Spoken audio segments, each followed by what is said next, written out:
everybody, and welcome back to Rare Drop Roleplay. We are here again with another episode of Ancient Relics and Hokey Religions. Just excited to end this weekend on a good note. Yes. Hopefully, I guess we could have a TPK, and maybe that wouldn't be a good note. But why are you even throwing that out there? Who knows? I don't know what's gonna happen. Dang. But I'm the real Josh T. With me, as always, are my favorite group of role players. My favorite group of players. Just my favorite group of players. That's it. You guys want to introduce yourselves? Start off with the person directly to my right or left. Oh no, I guess that's me. Hello. My name is Evan, or Evbo, aka It's Evbo, aka Echo, depending on what point in time you talk to me. So I'm very happy to be here. I stream on Twitch. I'm on Twitter as well. Both of them, It's Evbo. So I stream all kinds of stuff, including music composition and the very rare D&D thing and video games and all sorts of stuff. So if you want to come check it out, It's Evbo everywhere. So I'd love to see you there. But other than that, very happy to play some D&D tonight. That's about all I got. Nice. I guess I'll go next. I'm Jake. Twitter, Obi-Wan Jacoby. Pretty much on the internets, I'm Obi-Wan Jacoby _TV, but just call me Jake. Part of JnJ Tabletop with Josh. We got the videos and stuff on the YouTube, but actually, right there, on screen, there's a command, use JnJ, if you want to learn some stuff. And I guess we'll finish intros, but there's like a special thing I think Josh is going to announce, with the things and stuff. But yeah, I'm stoked to play. So I guess we'll just throw it to Michael. Hello, it's me, the fake Josh T. And wait, my bad. No, I'm Master Yoda. My real name's Michael, and I play Mac. And ready for another fun week. And over to Izzee. That's me. I'm Izzee. I play Melly. I don't have much else to say other than my usual. Super excited to be here tonight and to play some more D&D. Fantastic. Works for me. Yeah, I think Jake kind of gave us a little sneak there. And also, if you pay attention to our Twitter, then you already know. But we're doing a giveaway. We figured since yeah, I know, it's so exciting. We figured since we're doing a how-to game, right? We're the teaching game. We're trying to teach you guys how to play. Figured we'd give away a player's handbook for those of you who haven't started yet and are interested in trying to play the game. So if you do command giveaway, that's !giveaway, or if you just check out our Twitter, it's just JnJ Tabletop on Twitter.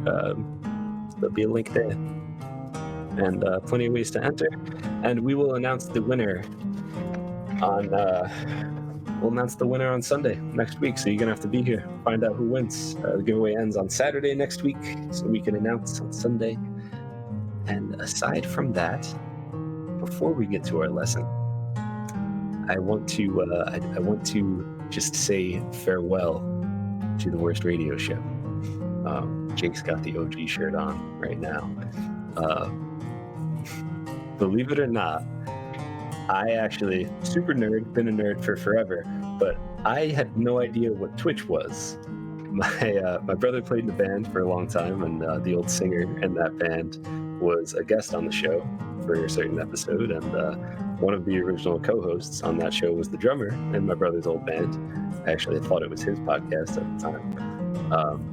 I saw a clip from it where actually yet another person from my brother's old band was called in and did a Gollum impression. I thought it was the funniest thing I'd ever heard in my life. So I checked it out and said, hey, what the heck is this Twitch thing? And, here we are, years later. I met actually all of these people except for Izzee through Twitch. So, just fantastic. So, we're sad to see you go, worst radio show, but thank you for the good times. Just to do something real quick, pour one out. Worst radio show. Got my Game of Thrones glass. Nice. And I'm having incredibly bad beer, so it's the worst beer you could have. Perfect. What's that, PBR? It's PBR, yeah. It's cheap. Better than Bud Light. Well, don't judge Better me. than Bud Light. Don't judge me. It is better than Bud Light. I'm drinking water, but yeah, Podcast Infinity. That's how I met Josh. Yeah. The OG Destiny days. So before we start the game, we're going to do another little lesson, because that's what we do. We just do lessons. We like to teach. We like to do our thing. So Jake's going to tell you a little bit about some teaching things. I am, yes. So we've done a lesson on player agency, and I'm actually drawing a blank on the first lesson we did, which is awesome of me. However, today we're just stripping it down to basics. So in the very first part of the player's guide, it's like, this is the game in a nutshell. You're going to see this pattern throughout everything we do. So the DM is going to describe the environment. The players will describe what they want to do or how they want to interact with that environment. If a roll is necessary, they'll call for it. If not, they'll just narrate what happens because of what the players do. You're going to see this pattern all over the place in every single game. You saw it on Tuesday with Robert. You saw it on Wednesday, the Bazaar one, which is all sorts of shenanigans. Yeah, Tim and Liz getting down in the middle of a fight. That was kind of crazy. So you should tune in on Wednesdays for that one. Nonetheless, DM describes, players interact, DM narrates. That is the combination you will see all over the place. And if you're looking for more information or examples of that besides watching today, Command Lesson has a link to our video on just how to play Dungeons and Dragons. So, which Josh was probably sitting there waiting for me to mention it, and he nailed it. So it's kind of it in a nutshell.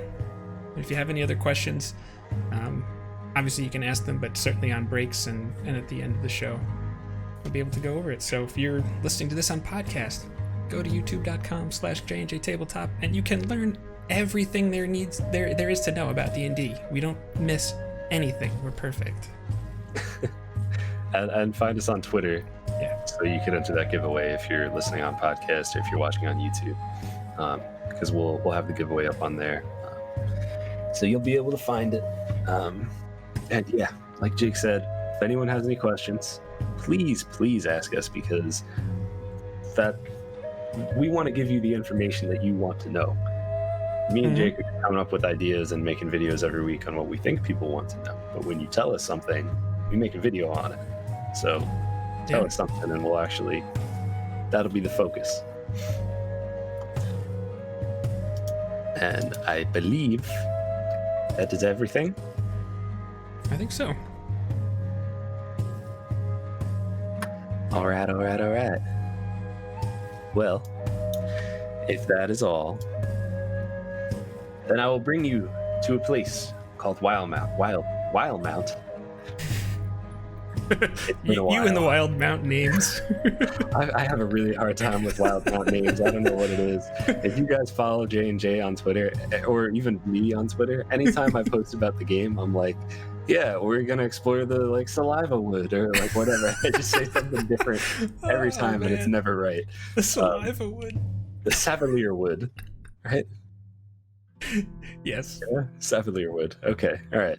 That's what we're gonna explore, and that's where I'm gonna take you right now, as we have just seen our adventurers give you a little recap. Last week, did some exploration.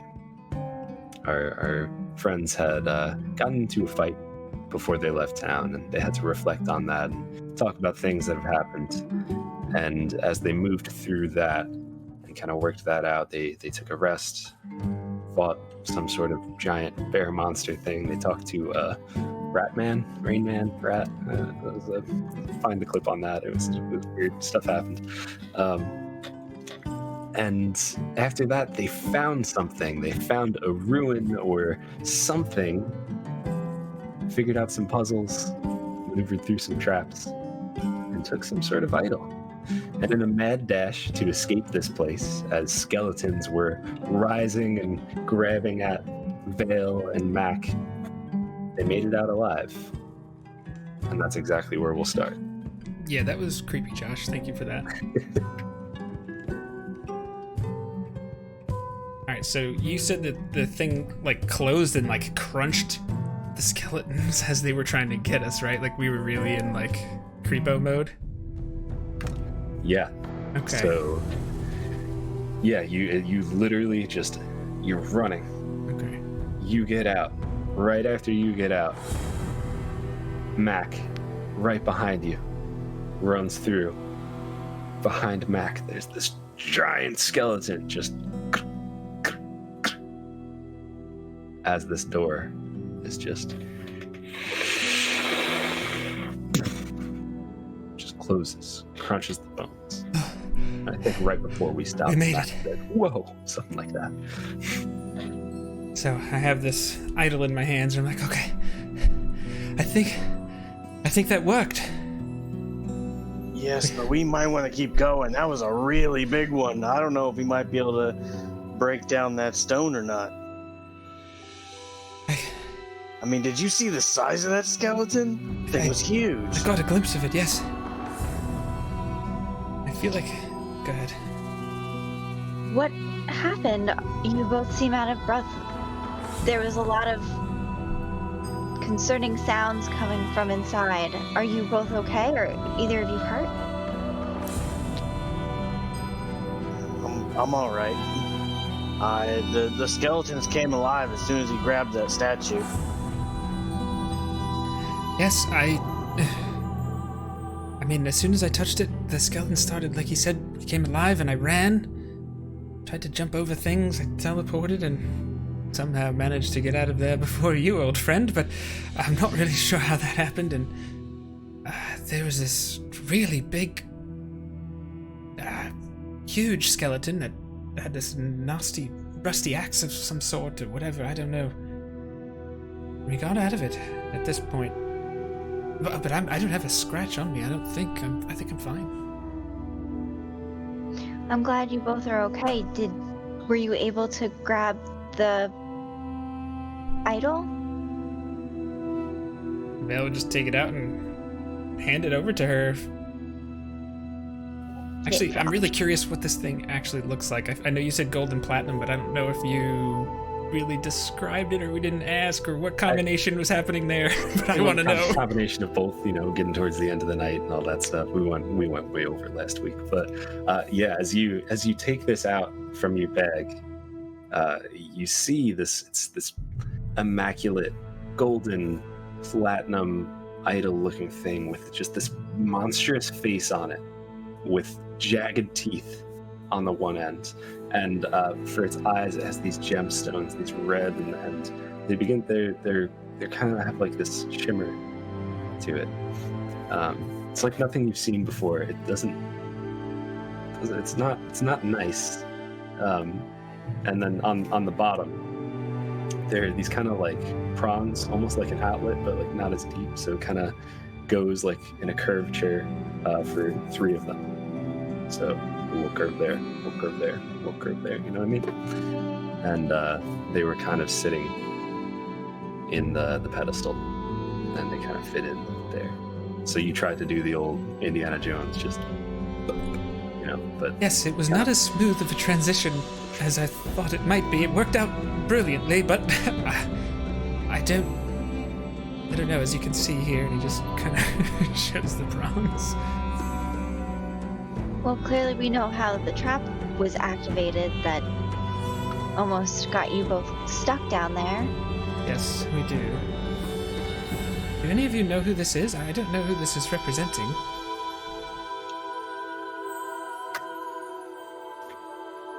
Could I try to do like a history check on it? Some kind of thing to see if I recall it being similar to anything I've ever seen? I'm pretty sure you guys did like Arcana and stuff last week on it. On the idol? Okay. I thought you did, but maybe not. You can go for it.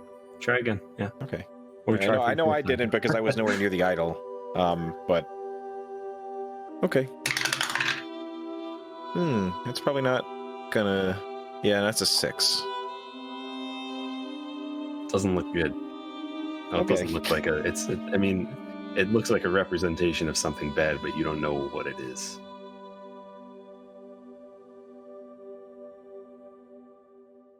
Yeah, I think I did a check last week and I didn't know either. If I remember. I'm pretty sure I did also. Say that word again. What word? the one that did the thing with the box. Maybe. Oh, if we do that, that might mess up our scenes in the game. However, Well, cover the box's ears. okay. Bellon. You kind of wait a moment. The eyes shimmer a little bit as they've been shimmering, and nothing seems to happen. Worth a shot.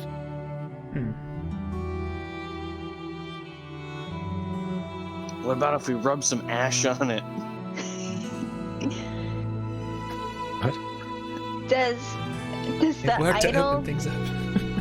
does the idol look similar to any of the deities or gods that we saw in any of the depictions? Why don't you roll me a street intelligence check? All right, not a crooked one. Got it. Yeah, not a crooked one. Comes out crooked, roll again.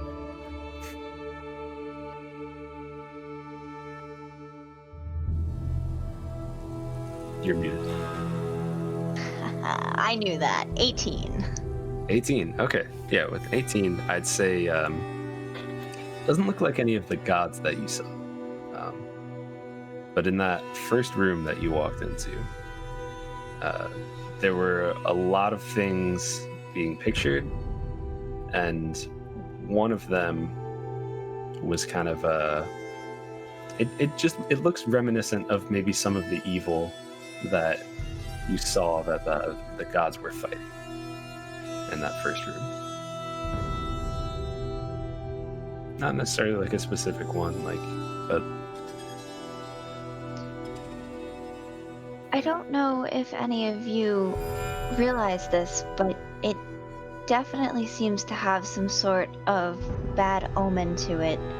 I mean, clearly the red glowing eyes and jagged teeth are not normal depictions of good or positive things. On that note, I think you're probably right. It's weird how that seems to just go hand in hand, isn't it? It is. Maybe He gives a wink. Trying to lighten the mood. Also with the reaction that it had whenever we took it, kinda. I mean, it wasn't a positive sign, shall we say. No, animating skeletons tends to not. But I wonder if this Yes, might, yeah. if this specific deity might have something to do with the destruction that happened at Melasmere. You might be right. Well, I mean, but with the fact that I don't know if the skeletons are still moving around down there, I do feel like we should put some distance between us and this place, just for my own comfort. it's fine by me. I see no other reason to linger. I agree. Is there any writing or anything on the base of the statue, if there is much of a base? no writing. There is a base. There's a clear base that where it would fit into where it once was, or Okay. anywhere. There's definitely a base section for it, but no writing or anything. Nothing engraved on it. Just like very, very nice carvings on it. But just don't look back. Perhaps while we're traveling, we should keep it covered just to be safe. Sure, even if the only thing it is it's made of gold and platinum and gems, I mean, it's going to be valuable. Mhm. So, it seems like a wise precaution to me. All right, Melly will take out just some cloth, hand it to Vale to wrap the idol in. Yep, they'll wrap it up. And I guess he'll put it, I don't know how big this hidden compartment is in his bag, but is it kind of a one-item thing, or can he fit the box and the idol in there at the same time? I think it's a one-item thing. I think you'd have to choose which one you wanted to keep in the compartment. He Not can keep- necessarily a one-item thing, but it's a both of those items are not small items. So Sure, I got you. I think you Could keep the the- music box in there. Could the idol fit inside the box? No, I'm kidding. I like where your head's at. All right. Well, on that note, which direction should we start heading in again? Oh yes, clearly it's that way. I don't know. why don't you roll survival? Or whoever, There it is. whoever would like to lead the way, you could roll a survival check. Pretty sure Melly's the best at this. Yep. All right. That'll. I think Max Oh. said he's leading the way. Yeah, that's fine. He is. Okay. I'll try Go for to it. assist. I'm Generally, gonna assist I am. him. Natural 20. Natural 20? Yeah. perfect. Assisted. That was assisted, so I did roll 2, but Yeah, Okay. it's totally because I helped you. I know. yes. Rolled them at the same time, so I don't know which one would have been which. Okay. So were you both gonna try and lead? Like, is Melly gonna do her thing too, or are you gonna roll and try to go? All right, okay. I just want to check. Yeah. So with the natural 20, you like find, because this was like a thick area, right? That you were in before this. You've kind of found a small clearing where this opening was in the ground and where the pedestal was right before it. But you find a really good spot just to get out quickly, and you guys are running along. I'll say you make it like probably like 5 or 6 miles up. You know, the trees are just all over.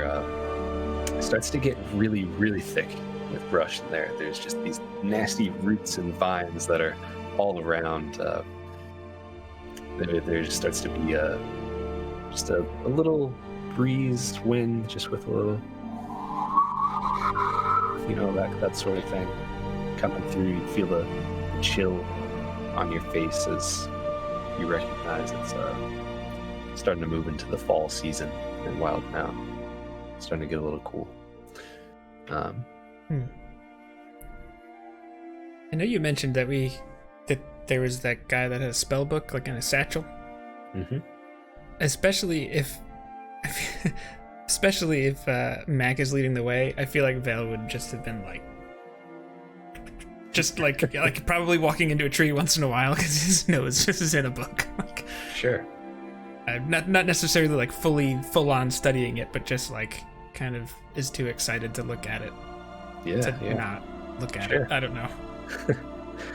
Yeah, as you just kind of flip through it, like the handwriting is immaculate. It's just great. Whoever wrote this, fantastic. But you can't. You realize that you're probably gonna have to spend a little bit more time with this if you want to actually learn anything meaningful from it. But yeah, Fair you're enough. looking through just like excited, like woohoo, something's good coming. Something good's coming. You know?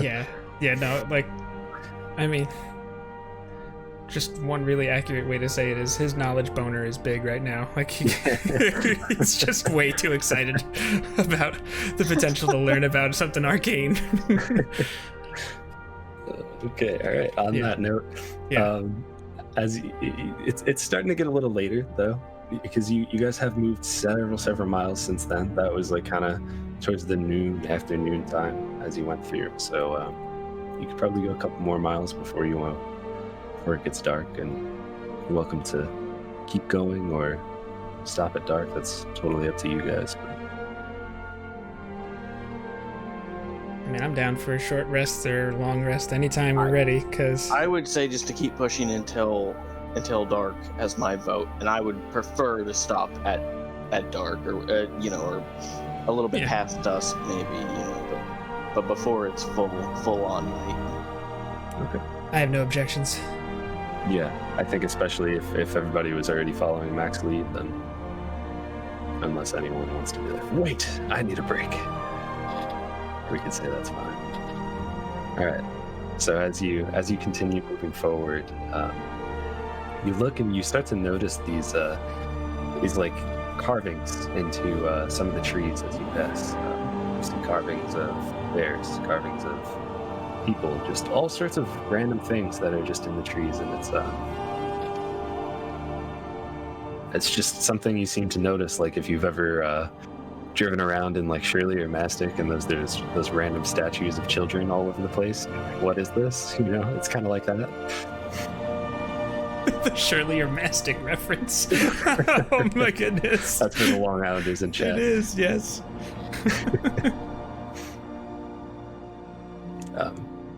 But you know, the sun begins to go down and the moon's coming up. It's starting to get night. It's probably be a good time to stop. You find a nice spot, some tree cover. Actually, Josh, we had a very important question in chat. Is the giveaway only for North America? The giveaway is only for North America. Okay. In the future, we might try to do something else, but for right now, we don't really know how to handle the whole international shipping thing, and D&D Beyond doesn't let us give away codes for books. So for right now, just US, but in the future, maybe something different. Sorry about that. Now, that was too important to ignore.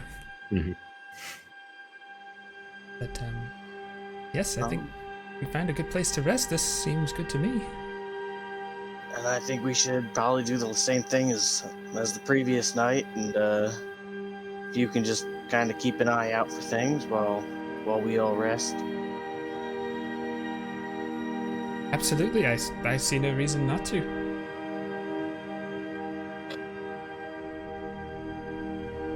Well, unless anyone else wants to talk or anything, I'm good for going down for the night. Me too, and I think Vale, his nose has been stuck in that book. So, I mean, he's gonna go and do his trance. Let's just say he's kind of blocked the world out a little bit while he's looking at this this book. I'll just throw that out there. Yeah, everybody's kind of eating dinner, doing their thing, and and he's just like, you know, reading like, and he like eats his fork one time by accident, like, you know, he's just that's where he's at.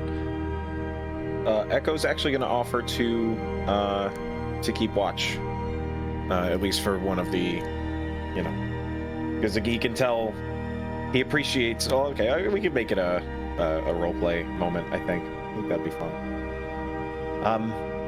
Vale, I see you're enjoying your book quite a bit there. Oh yes, it's interesting. You see this here? This looks like some kind of arcane rune.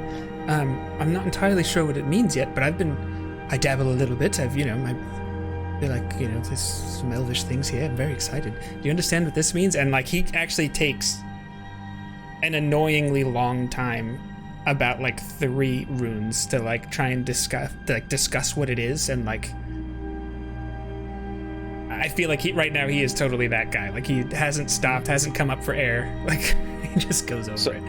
Echo's smile, which started very genuine, is becoming very clearly forced after, you know, let's say 3 minutes or so of this constant That's talking. A really long time. I mean, you said it took him a while. Yeah, no. You know, Echo kind of, I'm happy to see that you're expanding your knowledge, and over. Yes. It's amazing.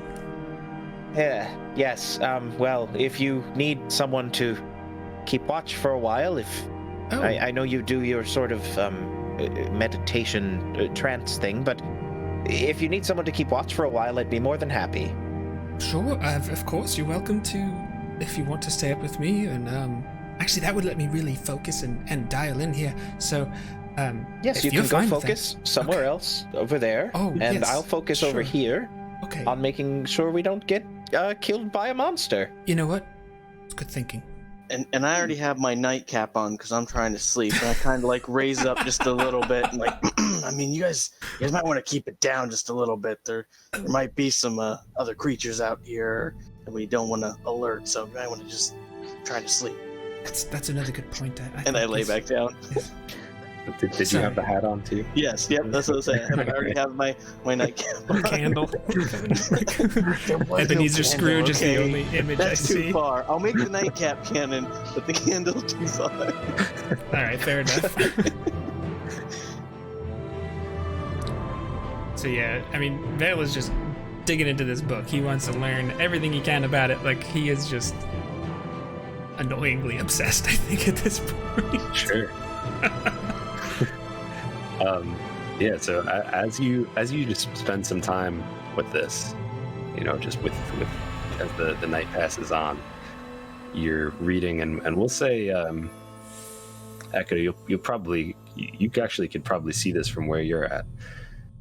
The words on the page, they just begin to almost like come off the page at you with just this green glow and tint to them as they're just kind of like swirling around, and you just see like this I don't want to call it a mist because that's been a negative thing this whole campaign so far, but but you just see them just almost just like swirl around, and as you're reading this, you start to understand.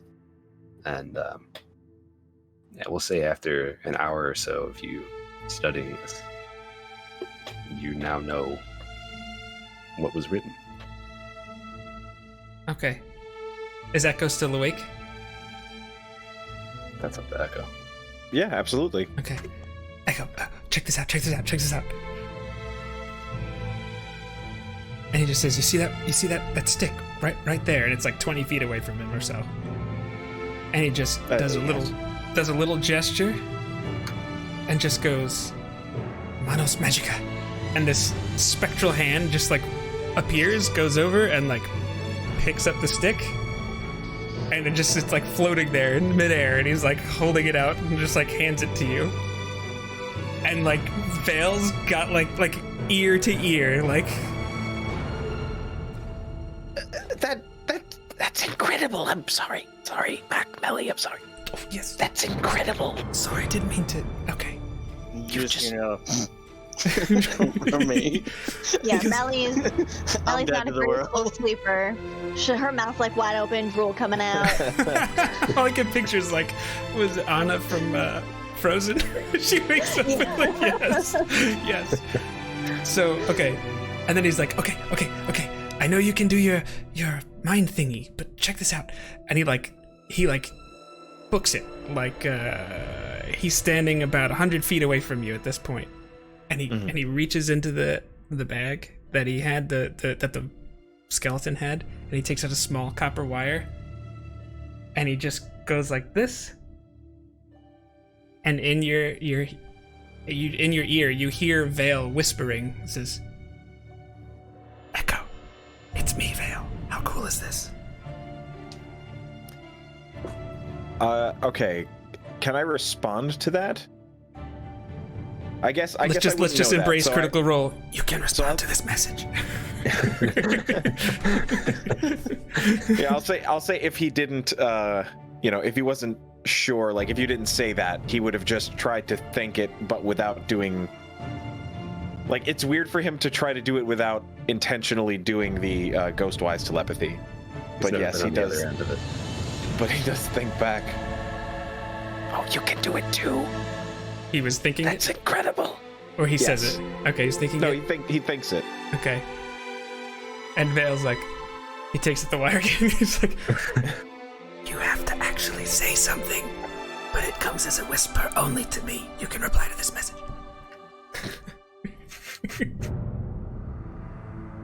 So he kind of covers his mouth just to make sure you can't like read his lips. So I have to speak it, just quietly. Yes, you have to speak it just quietly. Right back to you. Can I respond to that message? Yes, you can reply to this message. That's amazing. He just kind of excitedly kind of jogs over to him.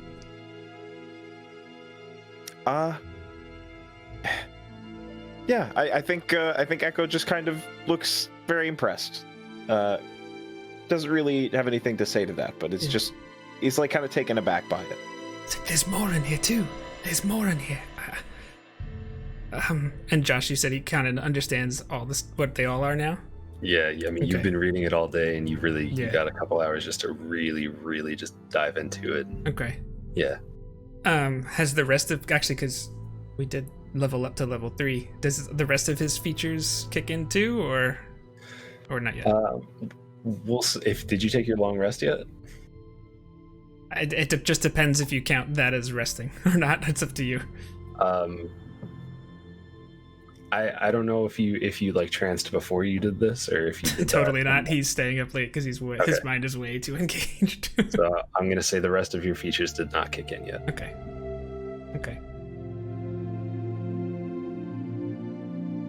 Yeah, he's taking his trance at the end. I think the second half of the 8 hours, because he takes out.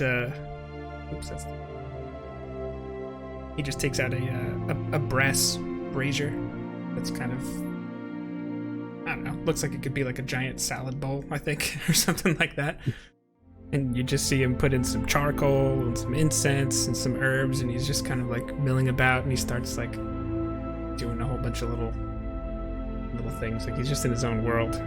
He's doing it for a long time too. I don't know how late Echo's gonna stay up, but he's totally just dived in.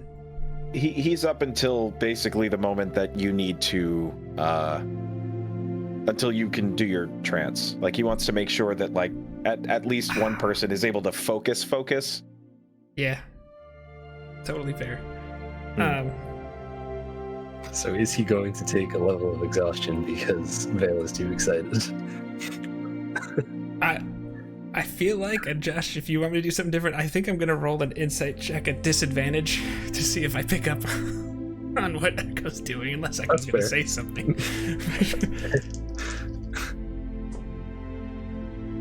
Alright, so I've got a 12. Maybe I picked up on that, I don't know. Is Echo tired at this point? It's like Echo is very tired, yes. Yeah, so you see just that look on his face, kind of when he was forcing the smile before. It's even worse so now, and he's got like yep. He's very quiet, and he's like leaning on his stick, pointy end in the ground. And how far? Because to do what I'm doing, it takes another hour. How far into this did I notice? Would be the question. Say like. All right, so it's been about an hour and a half. You're probably like half an hour into it, we'll say. Okay.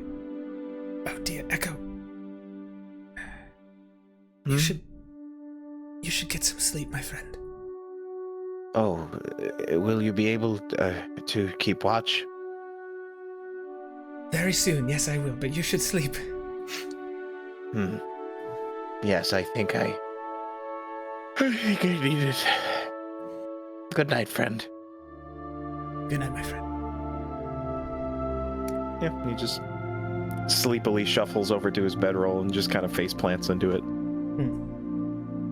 And he's gonna continue casting his spell. Okay. Okay. And if nothing happens, a half an hour after that point, a raven appears, and he just kind of pets the raven. Says, got a new friend. And I just start telepathically communicating with this raven and tell the raven to just keep watch on us while we rest, and if anything happens, to let me know. Okay. Do you what do you get to do with this raven?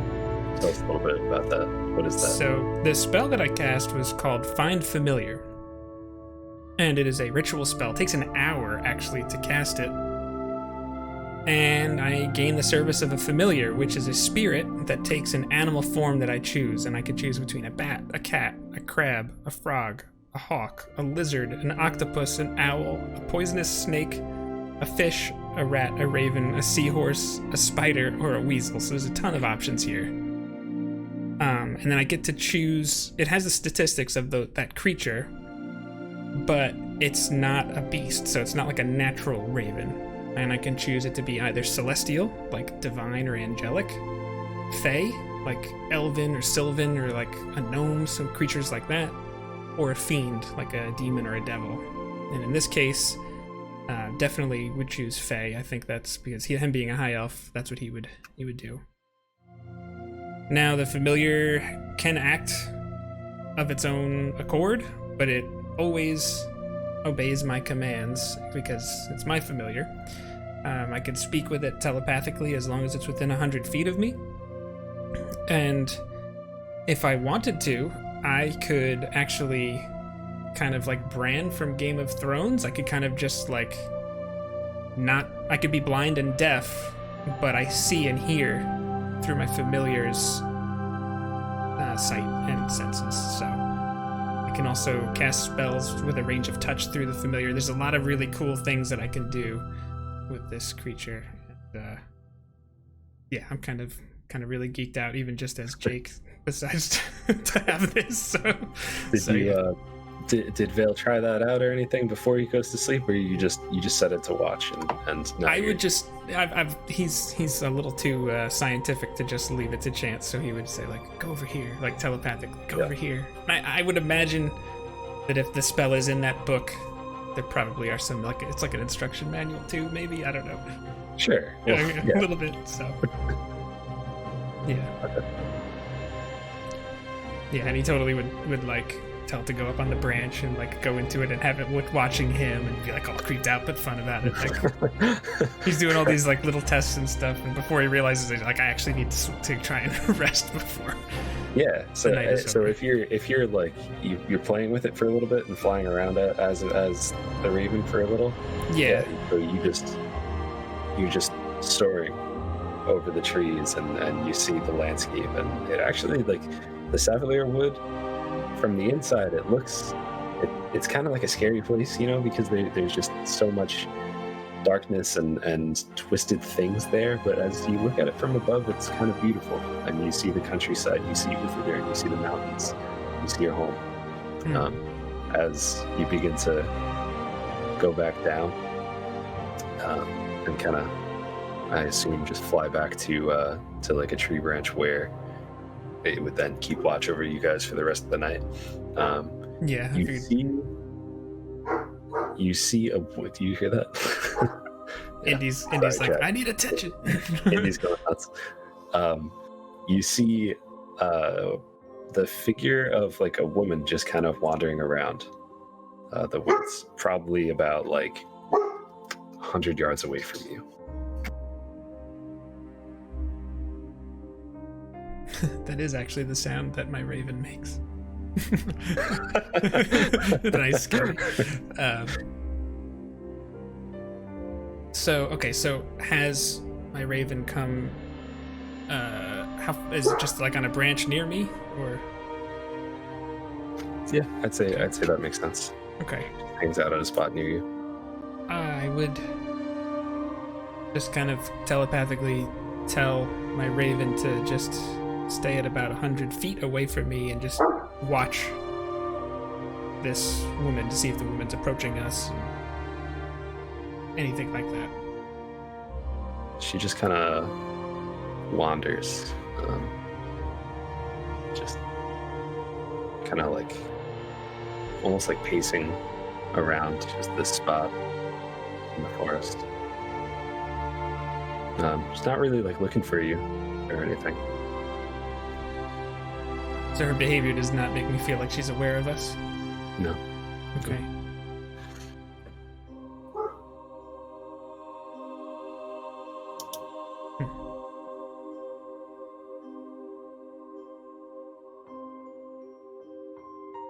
I feel like Vale would just watch at the moment.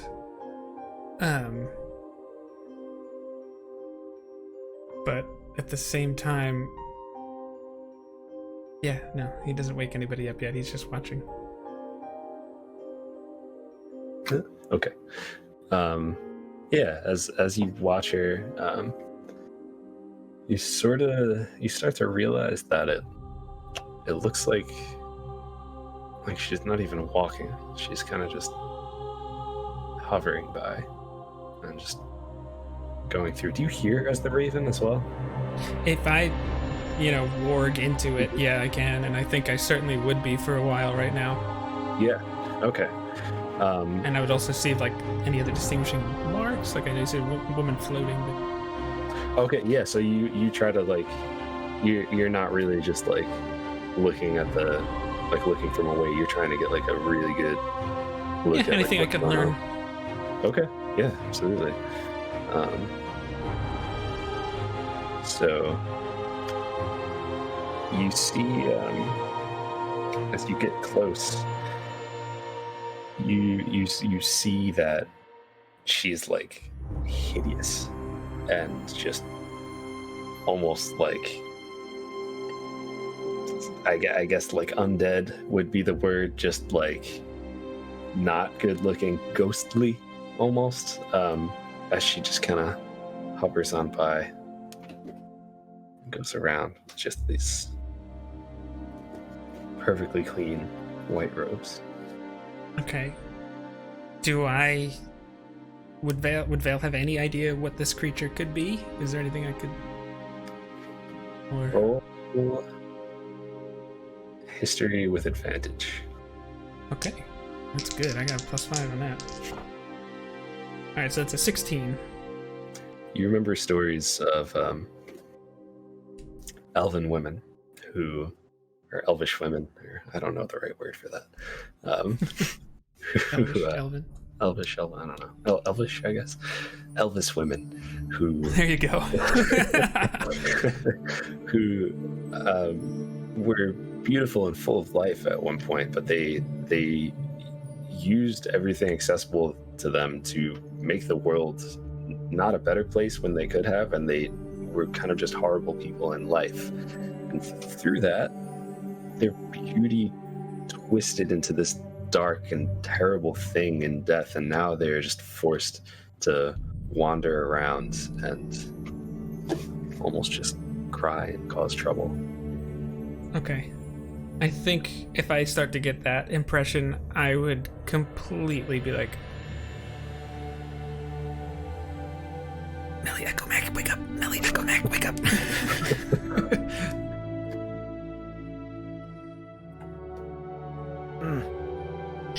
What? There's some kind of ghostly woman a bit ways off, but she has the potential to be a little dangerous, maybe undead even. I don't... Are you whispering this, or are you using your... I am actually whispering. I think I would just have been wherever you were all sleeping and stage whispering for sure, but... But yeah. Vale, the music changed. She's definitely in trouble. This does not sound good. Come back to the Vale. Okay. Anyways. Yeah, no. Yeah. Mac does that too. Yeah. Okay. Whatever happens next, Vale is going to have the surprised condition for that. Dang it! Fair enough. You said you saw a woman? Someone watching us? I'm not sure that she is aware of us, but I think this creature has the potential to be quite dangerous and is much closer to us than I'm comfortable with. Do any of the rest of us, are we able to see this? Or is it probably like either too dark or past what our vision would be able to see? She's pretty far away and like in between trees and stuff, like... So no, I would say no, you wouldn't be able to see unless you moved in closer. Vale says, I have my new friend Isla watching her. Oh. Hello, Isla. Well, she can't see, well, maybe she can hear you, I don't know, but anyways, long story short, I have a raven that will obey me and help me and do all these good things. Watching. Yes, okay. So. Does it sound like Vale is telling ghost stories right now? Is he trying to scare you? I don't know. Does it? What direction is this woman in? Or creature? It's right over there. And just points to the direction of it.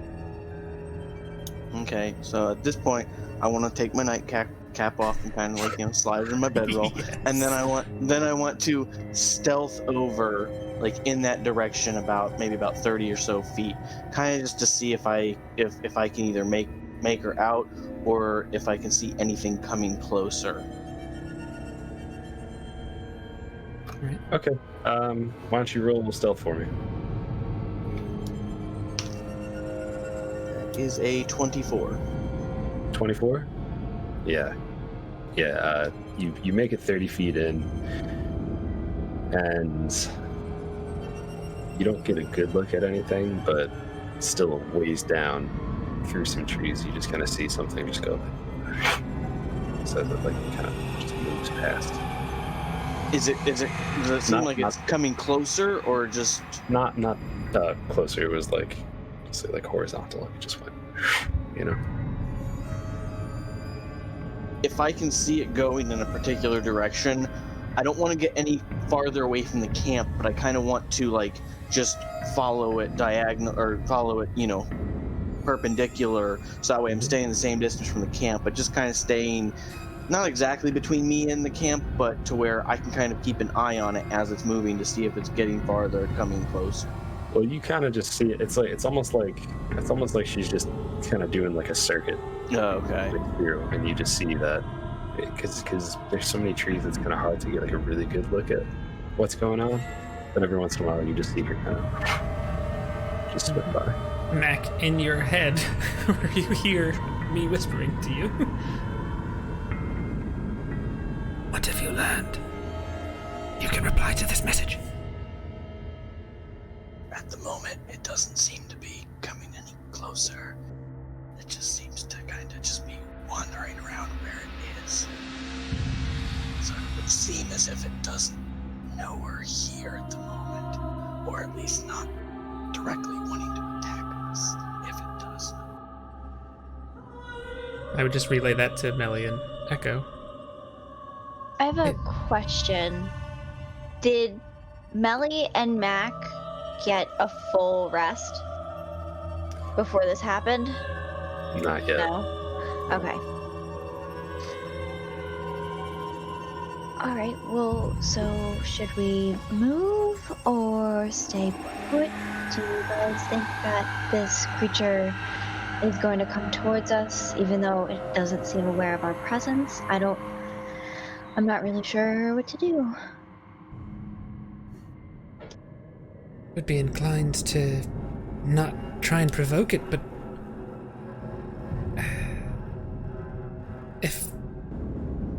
I don't know if this is suffering some way. I mean, I don't want to get entangled with something that we don't need to.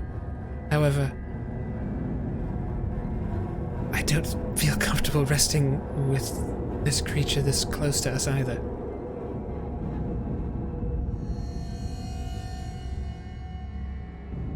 I agree. I suppose we may have no choice but to leave.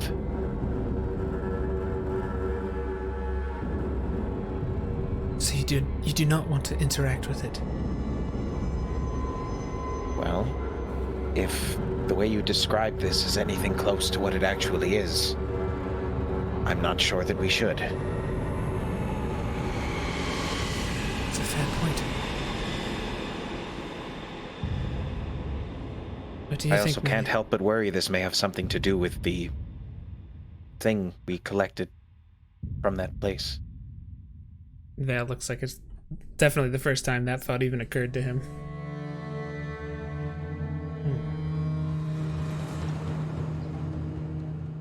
I feel like if that were the case, wouldn't it have been drawn directly to us? Maybe it's fair less point. specific somehow?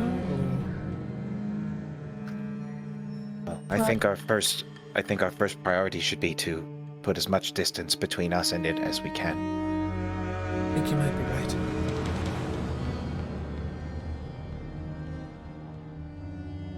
I think I would take the copper wire out again and just say, Mac, why don't you come back to us? Okay.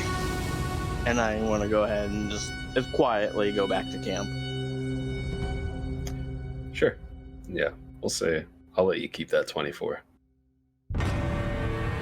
back to camp fairly quietly. Just How difficult would it be for us to like pack up and leave? are you guys doing like a big tent thing, or are you kind of just putting out bedrolls and a campfire? I only had bedroll. Yeah, just a bed. Same. Yeah. Pretty quick.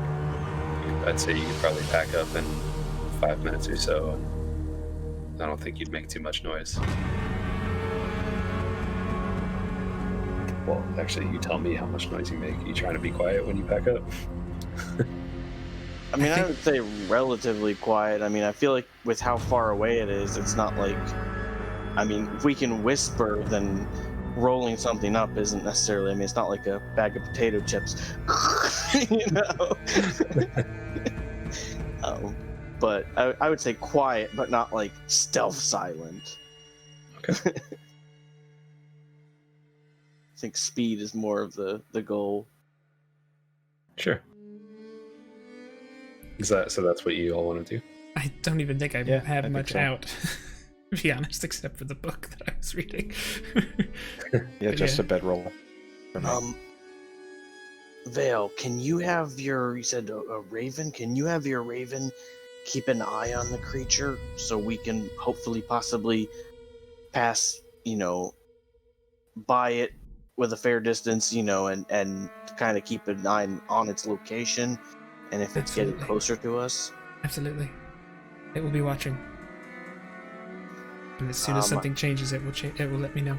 And I know I normally lead the group, but I don't have the best eyesight at night. I don't know if one of you guys might have a slightly better view on things. I can see in the dark. I know humans and halflings cannot. So I will lead the way. And Vale will try to lead them to a safe place. I'm not entirely sure what the terrain looks like, so I guess I'd leave that in Josh's hands, but Sure. Yeah. I mean, it's still just thick woods. It's kind of been the story so far for the first leg of your journey, at least. Why don't you roll me a survival check? And this is my thought. If any of you guys have a different thought, my goal would be to put just a couple miles between us and the creature, and then possibly try to finish our night. Preferably. I mean, unless we're being followed, of course. that But sounds good. I got an 18, actually. Oh yeah, yeah. You don't have any problems at all, as you just kind of you're used to traveling by moonlight for your shady activities, we'll say. What? And you kind of just go down. You just kind of work your way around, and you're able to move past. You get, we'll say, like 4 miles away at this point, 3 miles away. Yeah, I think at this point anywhere where it would feel good to stop and rest would be. And I think actually I would have Isla mostly just watching this thing, but has like orders to come get me if it goes on the move. Sure. But I only have that 100-foot range, so I don't know how. Come back to me eventually, but.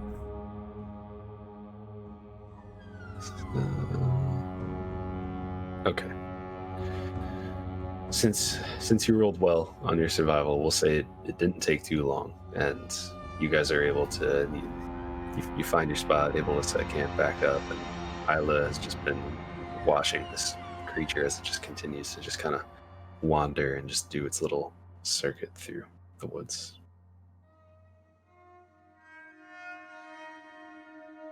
Yeah, I mean, if we feel like we have safety at this point, I think I'll actually rest now, but instead of studying. Okay. Sure. Yeah. It definitely hasn't followed you, so you would know that. Okay.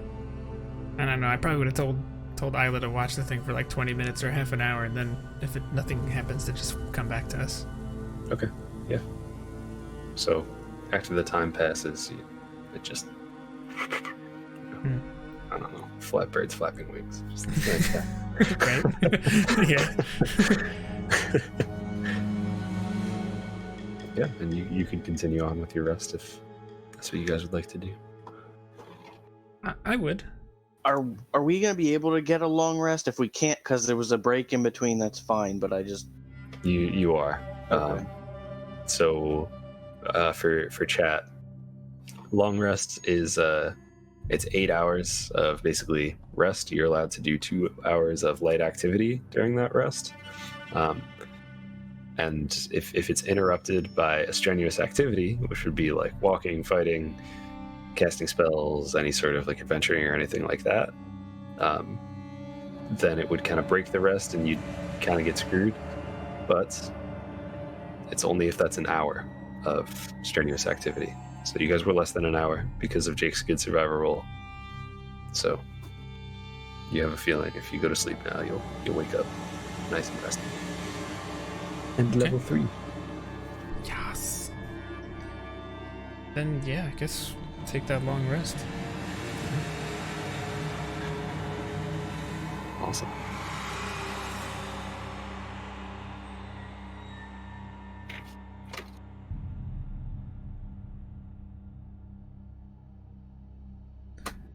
So, I don't know what your timing is like, Josh, but maybe a little pee break, if that's okay with you. Okay. yeah, no, that's what I was going to ask, because I think Indy needs a pee break. Indy Okay. is my dog. He's a German Shepherd. He's a big good boy. he's also he's the voice of Isla. Isla, is that what we're calling her? Yeah. Yes. Yeah. Yeah, Isla. Yeah. So we'll be right back, guys. But if anyone has any questions for us that we could answer as far as like things you've seen so far, or just playing the game or anything like that, put them in chat. As we start to filter back in, we'll start answering questions. So, and don't forget about giveaway. Yes. Command giveaway is in there. The instructions should be there. So if you have questions about that, ask that too. So, nonetheless. Well, that was quick. So Indy wasn't actually, he was sleeping. So let's say let sleeping dogs lie. Oh, there it is. I wonder how many. The cheese is strong with this one. Master Yoda, he is indeed. Someone should keep tally of like how many dad jokes we actually can fit into one episode, Oh my gosh. and then we could like go for our personal bests and. Oh no. Please no, don't. There'll be more. Don't ever Why? give Jake Please don't access do to that that. information. No. You don't want him trying to beat his records. That's I mean that's fair, but I still want to do it. listen, puns and dad jokes here and there. It's not bad. Where it gets to be bad is when things are like when it's forced, when it's just something that's like it's not there at all, and suddenly you just kind of be like, yeah, you know what I mean? Because Right. like because he's a dog and he's sleeping, he's Yeah. lying down. Right? See- Yeah. Yeah. The thing is though, is I've already resisted like 5 in this episode alone. So, Now I'm officially scared. Just remember, it's like salt. You need it, but you don't want too much. well, I mean, I try to temper it. I know. I'm just saying. Man. Any questions on anything that has happened so far, or anything that happened on Yeah. Reckoning Hour or the Bizarre Adventure, Rare Drops Bizarre Adventure? That's right. Becoming more powerful. Or I do know that we have I a lot of leveled new up too. people. It wasn't just Vale. If anybody has any questions about our characters or anything, I know we do have a lot of new people here today. Yeah, absolutely. Indeed. Any questions about anything? If it's your first time here, we like to call ourselves the teaching game. Sometimes we stop and break things down and explain what we're doing. You saw Jake do that before as he was talking about Vale's Find Familiar spell, and we'll do that here and there, and on the breaks we'll start answering questions and explaining things when people have them. Yeah. Yep. But Absolutely. and we start off every session with a lesson. I don't know why I'm speaking with my hands the way that I'm. It should be free, but So, yeah, we start off every game with a lesson, and this week's lesson was kind of just the game in general. We talked about how D&D is just the dungeon master explaining something and players explaining how they want to react to those things, and then the dice telling the story of how that actually works out. But seems like no questions so far. If anyone has any questions, put them in chat. We'll answer them later. We're going to start back off in the morning. As you all wake up, just feel a little stronger. You're feeling pretty good. You feel like if I don't know, maybe like a 3 out of 20, something like that, but in a good way. Because we were too. Yeah, you were too. And we're 50% better. 50% better, absolutely. Than we were. But Melly, yesterday, while you were resting, you had a vision. A little, like, dream, so to speak. You're walking just along a path in the forest, and you saw a man just dressed in all white come after you. He just starts walking calmly up to you. And he says, "Hello, Melly. It's been a while. I know it's been quite some time. You probably haven't seen me. Probably don't remember me. I am your spirit guide.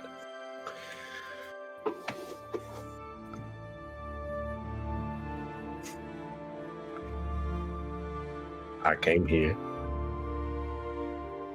because I know you're searching for your destiny. And I want to let you know that you're on the right path. When you find someone who needs help, don't hesitate to stop doing whatever you're doing and help them. You'll find this is a very dark and dangerous place, but you can be the light."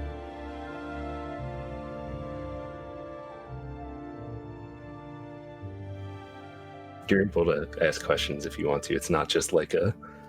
Oh, I was typing everything. So you paused and then I would finish and then you would start talking again.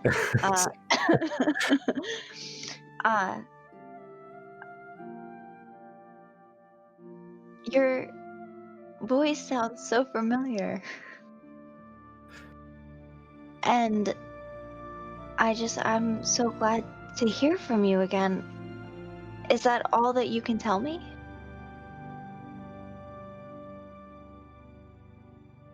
Well, is there anything you would like to ask of me? How can I continue down this path and help other people reach their full potentials how I want to reach mine? Well, that's a very tough question to answer. And I think you'll find when the time comes that you already know the answer inside. And you're the only one who could answer that question yourself. Follow your compass. Do what's right. Inside, you know what to do. Will I hear from you again? I'll speak to you again soon. And if you ever have any questions, just ask. I'll be there when I can. Okay. Thank you. You're welcome. You be good, Melly.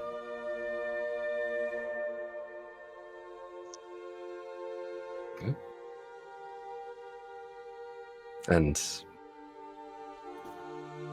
it's now morning. The sun has begun to rise. Those of you who were up early were able to see a really, really beautiful sunrise today.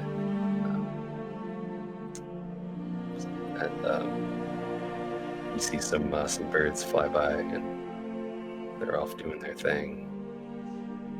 Squirrels running around. And you could begin your day however you would like. Good morning, everyone. Seems the night was uneventful after we moved. Yes, we do appear to be mostly alive. Which is certainly better than mostly dead. Melly, you seem awfully chipper this morning. I had the most splendid dream. There's just this voice that's radiating in my head. And it was just so calming. I feel just very assured about my path.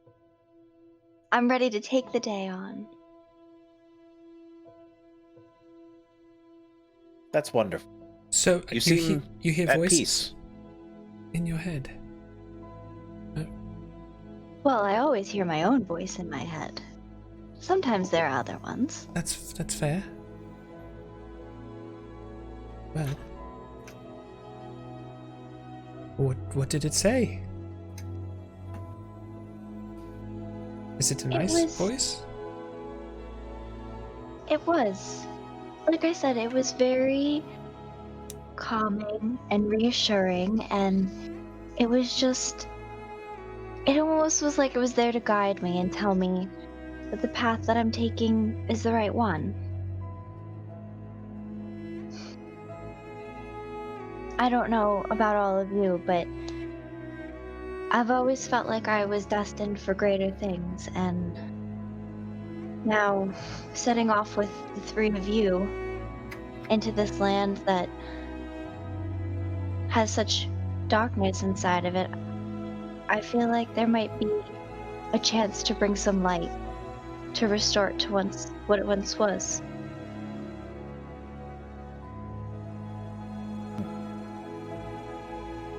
Well, we are definitely agreed there. Yes. It's interesting that you use the word destiny. So I've been looking for mine as well. And the more I spend time with a lot of you, the more I'm seeing signs that I'm on the right path as well. So I find it to be no coincidence that those who are looking for destiny are finding it together. What about you, Mac? Do you believe in destiny? I mean, if the roles are right. Fair enough. I have never been one to embrace the concept of destiny before. Honestly, until I saw and heard that music box, I can't say it's ever been something that I've really... I don't even know the right word. Taken seriously, maybe? Or perhaps that's for people more important than I am, maybe? If that makes sense. Well, I like to look at him, saying that someone is more important than you isn't fair, because I don't think that's up to you. I think that your importance is determined by the actions that you take and how they're interpreted by the world itself. So I think that you give yourself not quite enough credit. And I think you're more important than you know. Maybe I am. It's just... the idea of something controlling me sounds like a fate worse than death. I'm not sure that it's a matter of it controlling you, but maybe that there are different destinies you could have, and it's just a matter of choosing the one you want, whether it be a greater one or a lesser one.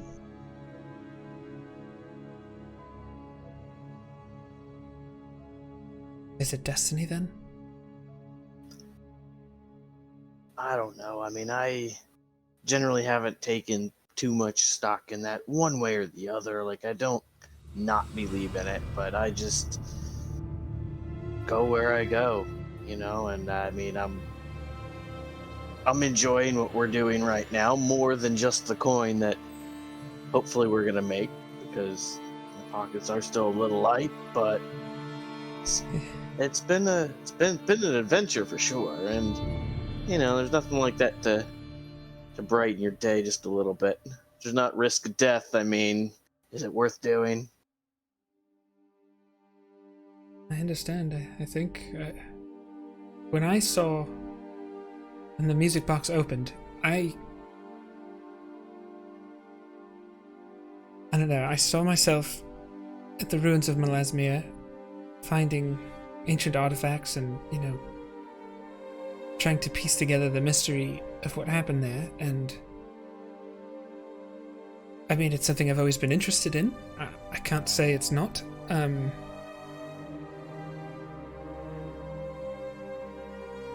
I don't know. I guess that could be destiny. Well, I think our destiny for today is to have a little something to eat and get on the road. Well, I mean, the other thing is, even if it may or may not be your destiny, you still chose to do this. And that's at least my thought on things, is that it is our choice. You know, we could have just sold the box even after you saw that. But, you know, obviously you felt differently, and that, you know, is completely fine. But it's still your choice.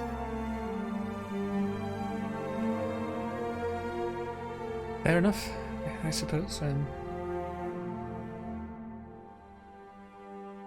It's one reason why I don't know. Kind of shakes his head.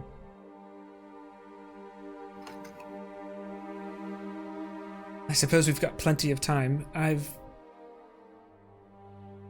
got an older brother, and he's kind of the golden boy, if you will.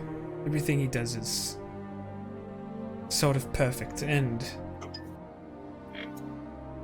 when it comes to skill with a blade or a bow, he's quite good. I sparred with him many a time, you know. He joined the Glass Blades of Uthadern and serves his city like a good citizen. There's just something about putting myself under that kind of control. I don't know. It's not something I can do. Just in almost every measurable way, I would, not just saying this, but I feel like I'm his equal, but I just couldn't do that. I set out for Shady Creek Run to find my own path. Well, I don't know your brother, but I do know you. And I think it's fair to say that you're not your brother. And that's not necessarily a good thing or a bad thing. Because you're Vale. And I think that Vale's pretty great. Thank you, Echo. You're right, I am Vale, and I am not my brother. But I appreciate that. I'm not really getting down on myself for it. I don't know. I feel like maybe I'll say more was expected of me by my parents, but just couldn't imagine not having the freedom to make choices about the things that I encounter, to have to report to someone who's in charge of me, or I don't know. I mean, I can kind of understand that myself. I mean, I am the oldest sibling, you know, in my family, and I was expected to follow in the family business. And in my own way I have, but not necessarily in the way that my father would have wanted.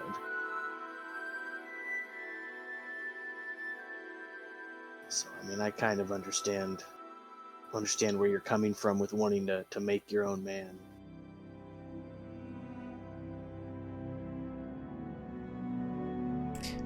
Yes, well, like Echo said, it's brought all of us here, whether it was some cosmic force determining our every move beforehand, or dumb luck. I don't know. I think just accept the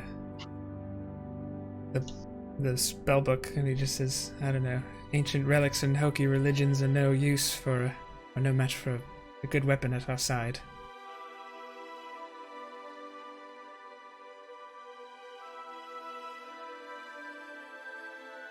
And on that note, I start digging into my breakfast. All friends like you. All right. So, I also want to ask you guys, when you've been eating meals, you're using your rations, right? Yeah, I don't, unless you're allowing us to hunt or do something like that. Well, if you're more than welcome to hunt, you just got to tell me if you're gonna hunt, though. Yes, at this point, I don't think we have, but Yeah. I agree. Well, so I actually also had 10 days of rations. I forgot that I did have an explorer's kit. Because I rushed a little bit. I was more interested in the character parts of the character creation and forgot to read everything. So, so we have about 20 days of rations, between the four of us. So let's say 5 or 10 days Yeah, total. I got 10. So was it been 2 or 3? Or would it be 5? I guess it would be 5 days ration, right? 20 divided by 4. My backpack, I have 10 myself. Oh, okay. So I don't know. Still, though, I think it may not be a bad idea. Although I don't know if Echo probably wouldn't hunt. If I'm going to be honest, I don't know that he would, or at least he wouldn't know how. Okay. I think that's a better way to imagine put it. Melly would be really good with like scavenging. Like, probably went out, would find like bird eggs to like bring home for breakfast or berries. So she's at least tried to make sure that we'll have something to eat for breakfast that was delicious. Okay. Awesome. She's also very good at cooking. Good to know. Totally down. Not just a looker, she is also a cooker. And Hey! I feel like I would also know pretty well the edible plants and things that may be in the forest if anything here looks edible. Like, I don't know if in the area we are how diseased or messed up it looks, and if it looks like there might be anything edible or not, but I would have a pretty good idea as to what is safe and what's poisonous or dangerous. Okay. Sure. Awesome. Yeah, I just wanted to check with you guys and just make sure you are marking off rations when you do eat rations. Sure. So I think I've done it twice. So I think I'll just That's fine. minus That's fine. 2 of them there. All right. Yeah. So breakfast, got your morning conversation in. Do you just head out, doing your thing? Gonna keep making your way downtown? Yeah. Okay. Definitely. And I think just as a standard operating procedure, I would have Isla fly and just keep a bird's eye view and try to be ahead of us to just any danger that may be ahead to warn us. Awesome. Got a range of 100 feet, so. Okay. Yeah. Sweet. All right. So whoever's leading the group, why don't you give me a survival check? Actually, you know what? I want a survival check from everybody. Okay.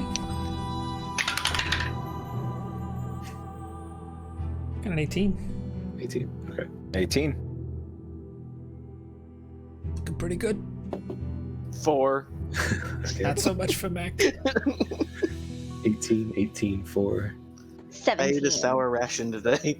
Oh no. Turns out Mac's actually allergic to eggs. Oh boy. Yeah. Okay. Yeah. So we'll say that that's actually your next 4 days of travel, as you just kind of make it through. Things are seeming to be all right. What do you see when you're traveling through the Savalier Wood? Why don't you tell me about what it looks like, guys? Oh man.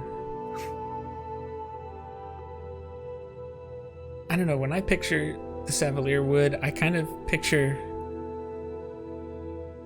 I don't want to call it like autumn, but I feel like there is trees and wildlife that by all rights should look alive. Maybe even the colors seem right, but they're just not. Like, it's like if you just took an image and like removed a lot of the saturation from it, so it's just off somehow. Yeah. Yeah, I love that. It's kind of how I see it. I don't know, but What I'm also picturing is every so often a tree kind of, I don't know if gnarled is the right word, but sort of, in the way that for a second it seems like someone's, like standing there, almost like a person is there, just for a second, and then the moment you turn to look away from your periphery and look right at it, just a tree, nothing weird, but you could swear. yeah. A lot of moments like that.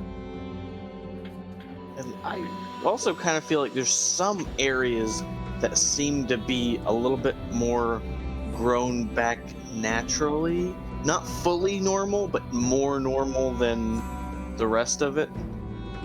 But they're kind of far and few between. But you do run through like some areas that seem a little bit green or have a little bit more color to them. Kind of like the forest is trying to fight back, but kind of, for the most part, losing. I'm kind of imagining also the sounds being a little off.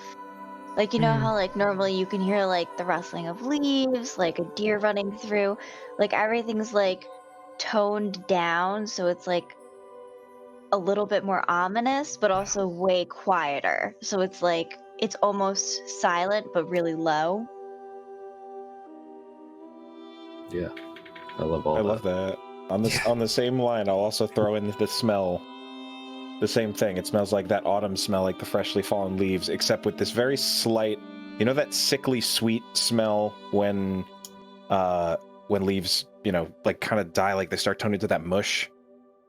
Like more of that than you'd like, that like rotting plant matter. That really sweet sort of like. Makes you feel like you have to sneeze. Mm-hmm. Exactly.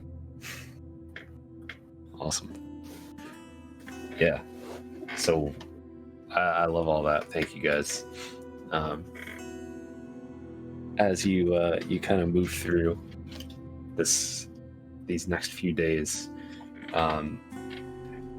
the area it's just like it's really just the plants are really thick and twisted, and you're moving through some swampy areas too, and it's like really, really tough to travel through, and it seems like you should be like way closer to it than you actually are at this point, it being Melismere.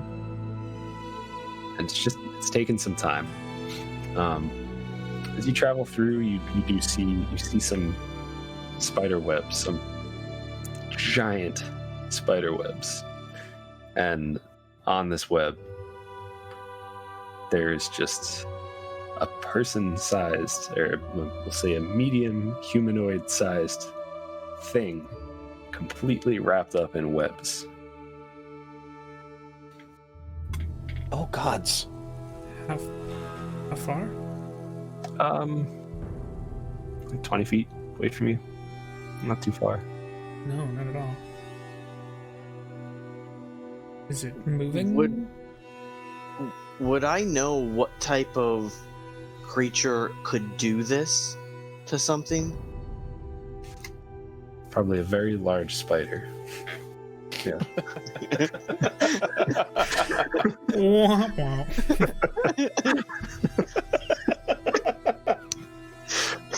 Infinite wisdom there, Josh. Didn't even make me roll for it. Yes! Score! Hey guys, it looks like this may have been done by a very large spider. I'd like to make a perception check to see if I can notice if the wrapped up mass is moving at all. Like, I'm basically looking for breathing. Sure. And Echo is kind of starting to, like, the moment he sees this, he has like a bit of a panic attack. Thinking that this person, or whatever it is, might still be alive. Okay. How high off the ground is it? Also, like, is it? It's we'll say like 3 feet off the ground. Oh. It's just kind of So, like, I could reach it if I tried to.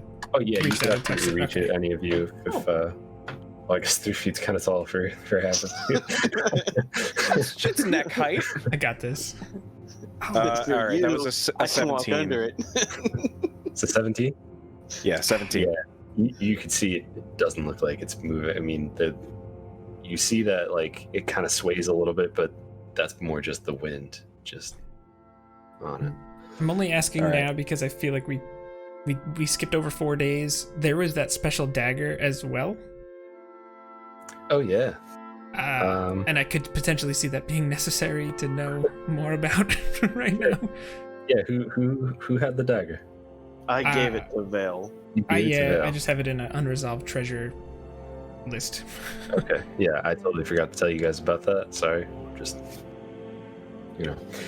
you definitely have spent enough time to get like an idea of what that is, and it is it's a very ornate just dagger from Willespear. Just back in those days where they were creating these amazing pieces of work where they imbued magic in everything they did at a certain point, and you would know this to be a +1 dagger in game turns. So for chat, that means you had a +1 to damage and a +1 to attack rolls, and it counts as a magical weapon.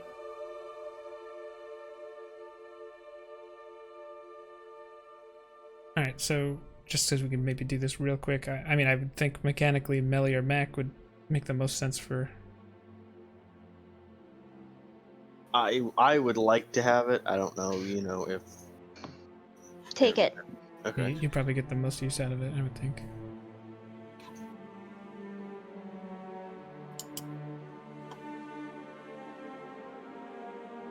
Really want to call you Eminem now, but I'm not. I'm gonna not voice that thought. Oops, Mike was okay. Oh, yep, you Mike was goofed on. it. Yep, okay. So the spiders, things not moving. You said right. No, it just kind of sways back and forth in the wind. Okay. Yeah, so I think Echo just relays that. I don't think whoever this was is still alive. Or at least they're not moving.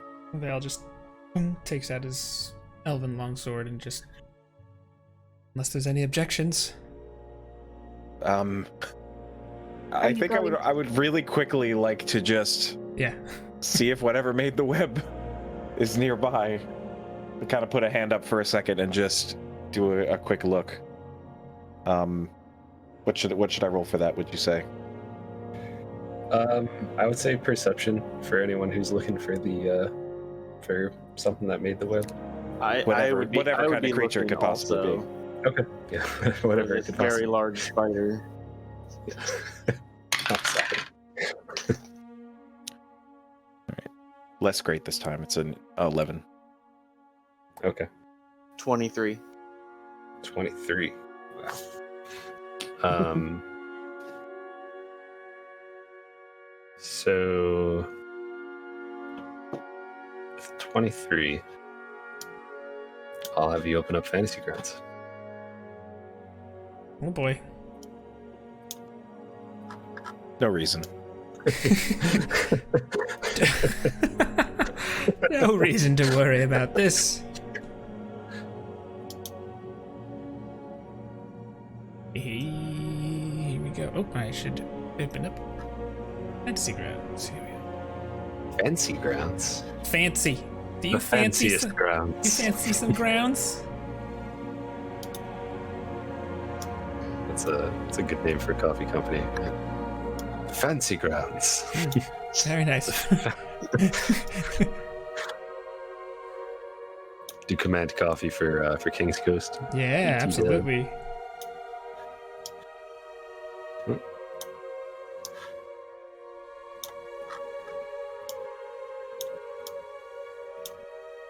Definitely be checking that out for sure.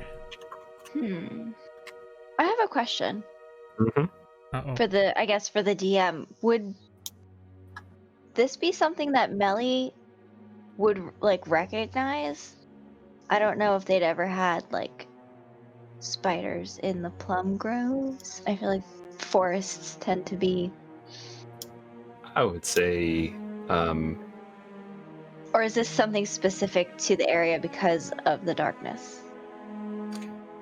I mean, everything's a little nastier here. Everything's a little, especially these past few days, everything's been more aggressive. You've kind of had just, you know, people have gotten some spider bites the past couple of nights, and some birds have just kind of ran into what's her name? Something? It's Isla? Right? Yes, Ayla. If you're a Chrono Trigger fan, Isla. Yeah. Some other Josh is birds. like, thanks for making that weird, Jake. I'm struggling with. No, that's fine. That's fine. Okay. Yeah, just everything's been a little bit more aggressive lately. Just here in these woods, and yeah, but as far as spiders go, you've all probably, if you haven't seen a giant spider, you've definitely heard of them, at least, because they're pretty common everywhere. If that's the case, Melly probably would have taken out, what's the name of it? 1 second. Her sickle, when she realized, like, oh, giant spider web. Okay. That is an image I would not have expected to add. And just saying, everything that we've learned about Melly.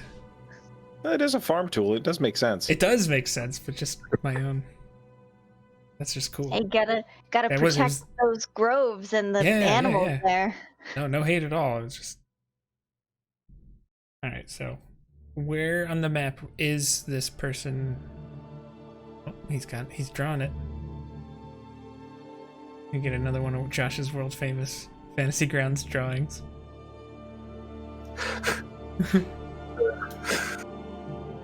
This is not my favorite thing, but all right, let's do this.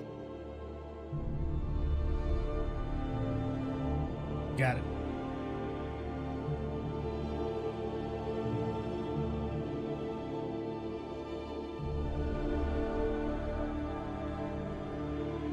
So was there a web between those two trees? Is that the deal? Yeah, there's a web between the two trees. And that's where it is. Okay.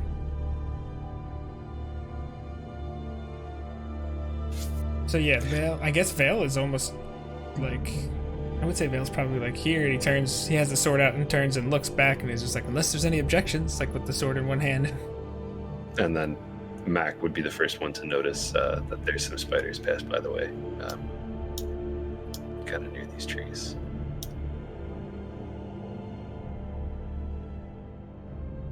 Are we in initiative yet, or?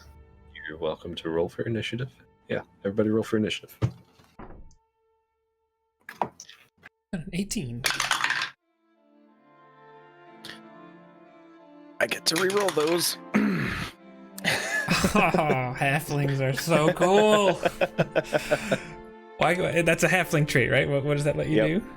It is lucky, or halfling luck, I believe it's called. I don't remember the exact name of it. It's not lucky because lucky is a feat. But it is a trait to the halflings. Let me get the specific. It is called lucky for halflings. Oh, okay. When you My roll a mistake. 1 on an attack roll, ability check, or saving throw, you can re-roll the die and must use the new roll. Oh, so I don't get to reroll that because initiative would not be considered It's any an of ability those check. things. Is that considered an ability check?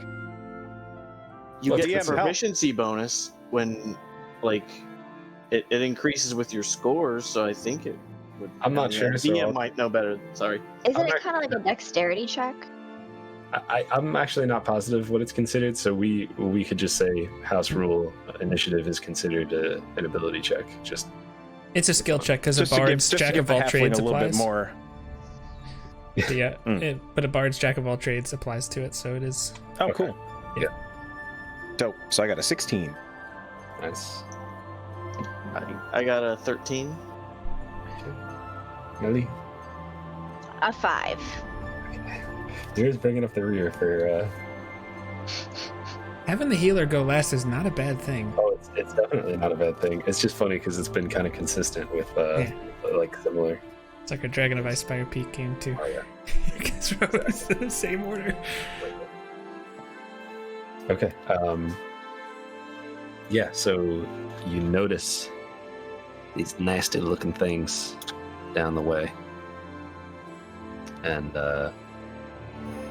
after Mac points them out, if we're gonna do initiative, then Vale could do something first if you'd like. So far, I haven't noticed you.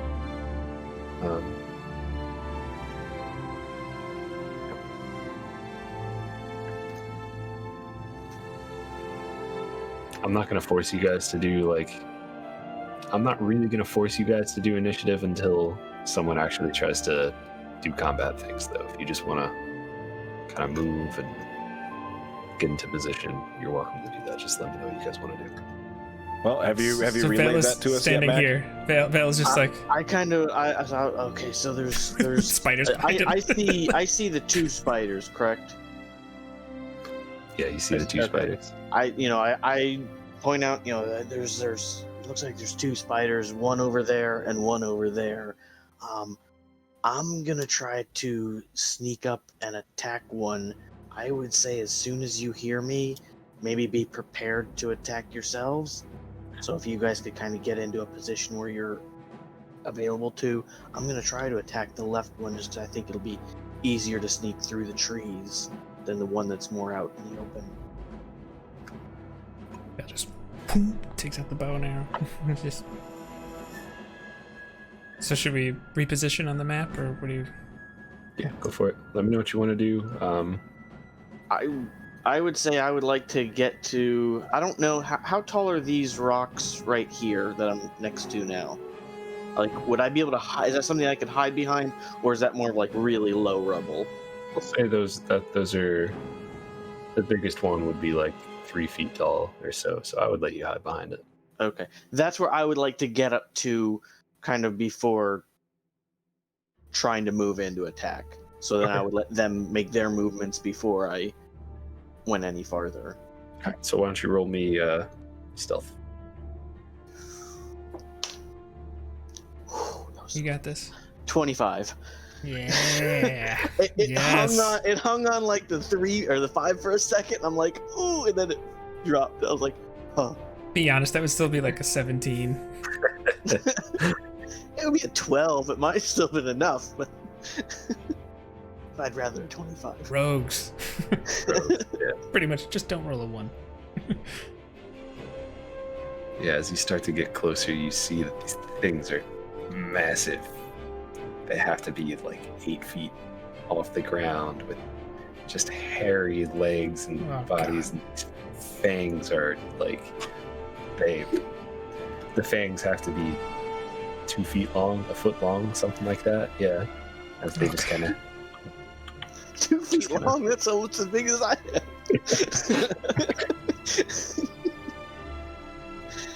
am. Depending on what the 2 of you do is where Vale will go, I think. But I'm definitely trying to kind of do the opposite of what Mac is doing. So ideally what I would like to do is sort of sneak around the south and maybe try to get behind this set of rocks over here. I don't know if that's too much of a move. It's not that far above my movement speed for a single turn. yeah, just Yeah, it is, but just make a stealth check. That's okay. Because I know we're technically outside of initiative current. Yeah. Ooh, 21. okay. Yeah, you feel like you're pretty good for now. what does Melly do? That is the question. What does Melly do? Ooh, everyone's so spread out now. I was gonna do something casting wise ahead of time. I should have already done it. If you wanted to do that, I'll let you do it. Because this is kind of just all of that was happening simultaneously. So if you wanted to do something as they were running off, I think Melly would know her range and know what she wanted to do. Unless you think she would. No, she definitely would have done something beforehand. Let's go ahead and throw a bless at everyone. Just to, help them hit it. If you could take it down ahead of time before we need any healing, that would be fantastic. And that's just add a D4 to attack rolls, saving throws, and and ability checks. Yeah, is it all three? Or is it all three? Attack rolls. Attack roll and saving throw. Okay. Okay. Those are kind of the big ones. Oh, we just got Fog of War. It only lasts for a minute, so yeah. Melly go, wait, everyone come here. We bless them. Okay. Go. Thank you. And does Melly move confidently in any direction, or does she kind of how's she looking? She's gonna move right. How far away is Vale? Vale's gonna walk right up and slice it, right? Vale has his bow out. Oh, okay. Yeah, he had it, but as soon as he heard what was going on, he switched. All right, I can't think of a good place to be, so I'll stay. Sorry, just go right there. Okay. Vale's eyes kind of bug out as you walk out in front of him, and he's like, no. And she's gonna crouch. Okay, but he steps in front of her no. Okay. All right. That's what she's That's gonna just what he would do. She wants to be in between, close enough that she could hit anyone with a spell with a one movement. So. Sure. A very wise decision. Anyone else have anything they want to do before? I'm going to ready an action with if it looks like any of the spiders I have heard either Mac or taken aggressive movement towards us, I'm gonna shoot them. So if one of them attacks someone, I'm gonna shoot them. Okay. I think that's easier trigger than what I just said. So. All right. Yeah, that works. Alright. So what I want to try to do is I want to come around the rocks here, kind of move up here, move here, trying to keep the trees somewhat between, so it'd kind of be here, but try to keep this tree and this tree between me and the spiders as much as possible. Come here, and then I would want to pop out right here and try to attack this spider. All right. I'll allow it. Do you want me to make another stealth roll? Yeah, make another stealth roll, but Okay. This will just determine. That is a 16. 16? Alright. You can make this attack with advantage, as I set the DC to 50. So. Alright. Now, would this be considered a surprised condition? Yeah, they're all. I mean, you would have to attack first, but after you attack, then they would be surprised. Yeah.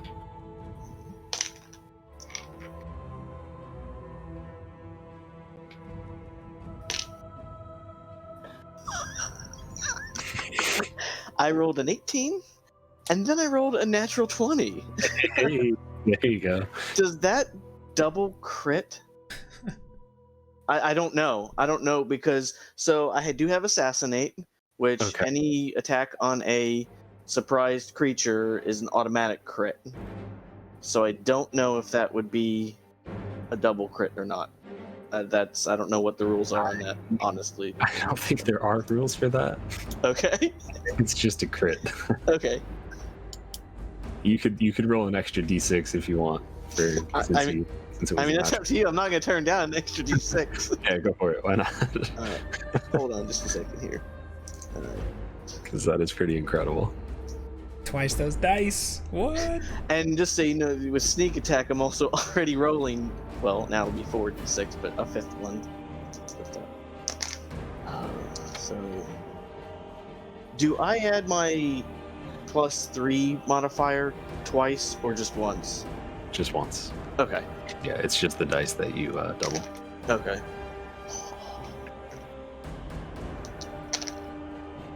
Oh my gosh. 12, 11, 6.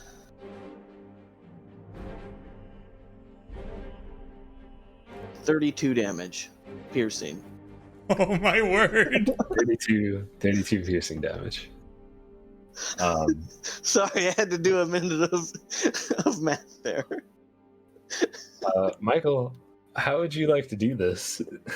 I just want to come around there and just with my rapier just literally stab it like straight through. It's like where I see it's like multiple eyes like right there, just stabbing it straight through the middle of it. Yeah, you walk through and this it's this thing. It's even uglier up close, and as you kind of just sneak by between the trees, you just skewer it, and it just goes.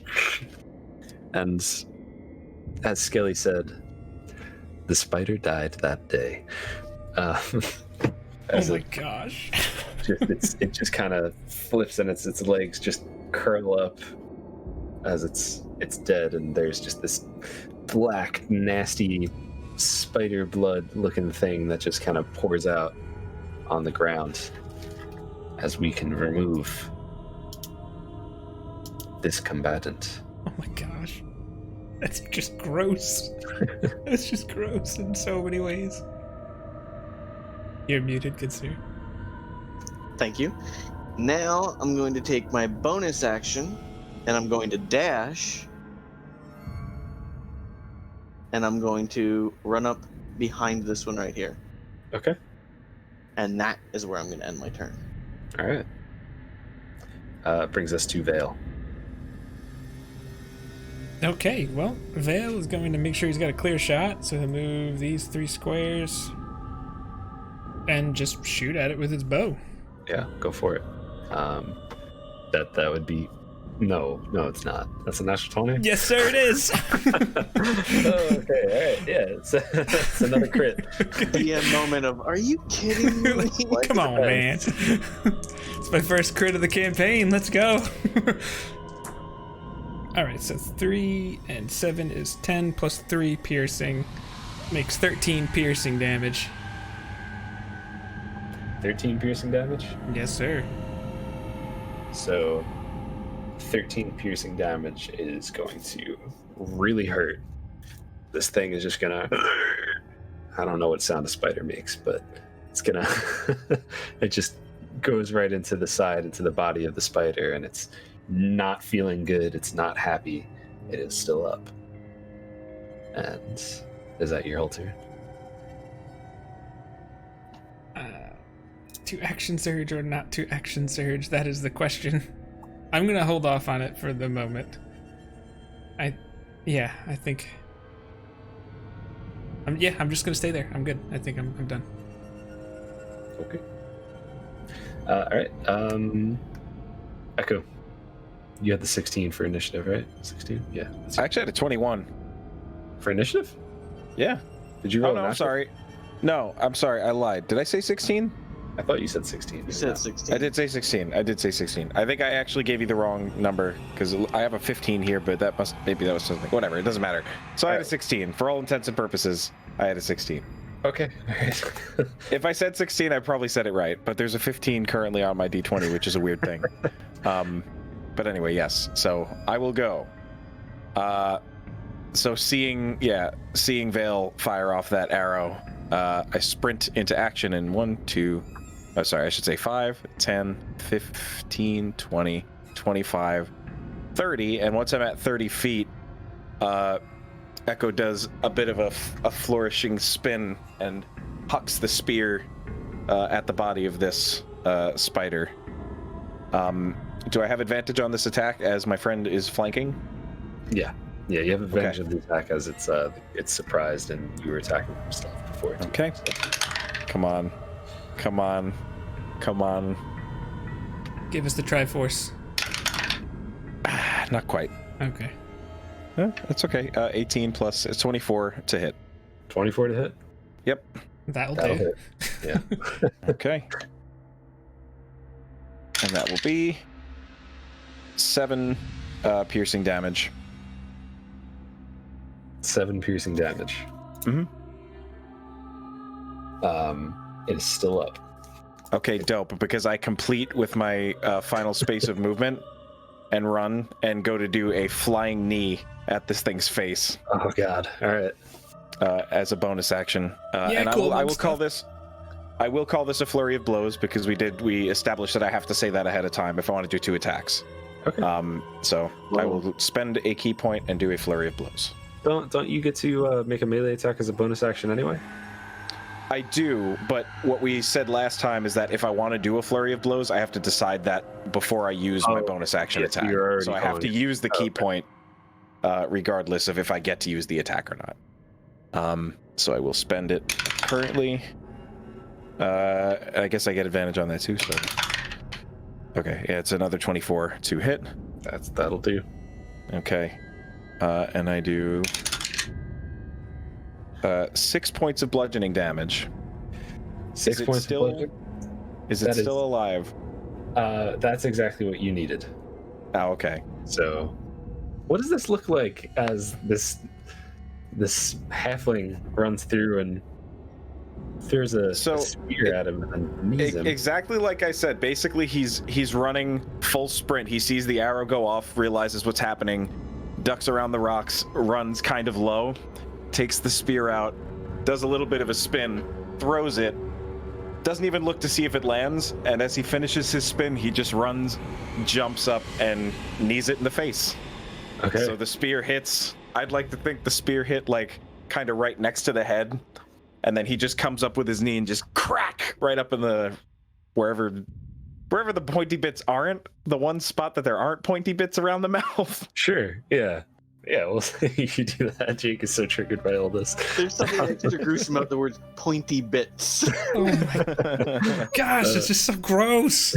It's pretty gross.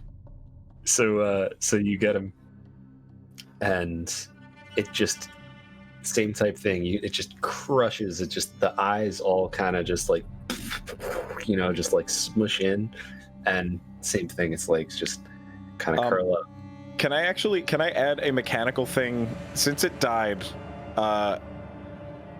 So being level 3, I got to choose my monastic tradition. I got to choose my subclass for the monk.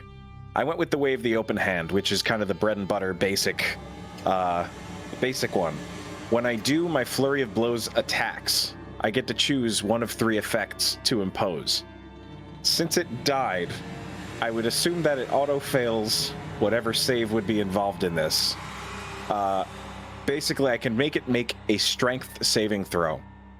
And at the time that if it fails, I can push the creature up to 15 feet away with the power of this blow.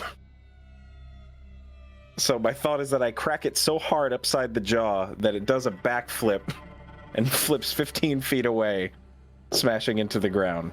Yeah, we'll say it lands like on those rocks straight up ahead. Yes. And it's just kind of in there, just all broken. The legs are snapped and it's all messed up.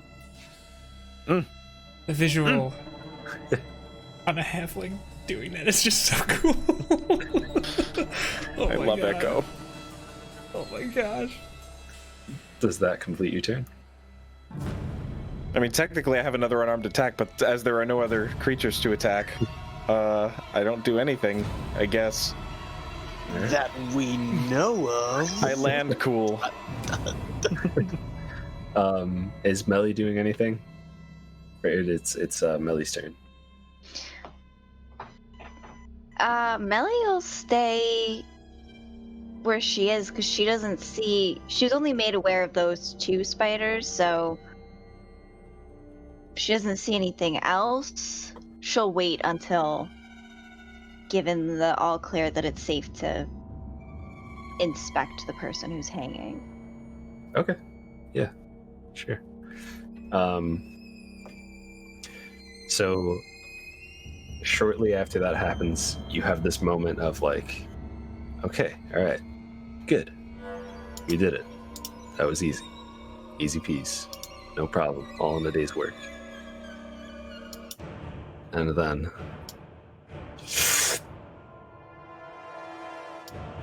this phase spider, I didn't mean to call it that. This spider just appears out of thin air and just it's in front of you. And it is going to Oh boy. attempt to bite. Let's do this. Let the fate decide, huh? It's going to attempt to bite Mac. That's going to be an 8 to hit. How you looking, Mac?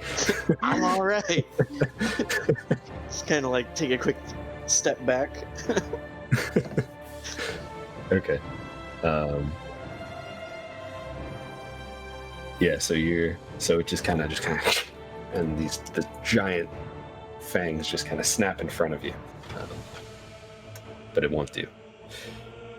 And let me just double check one thing.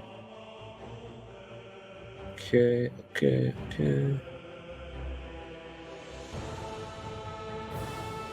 Alright.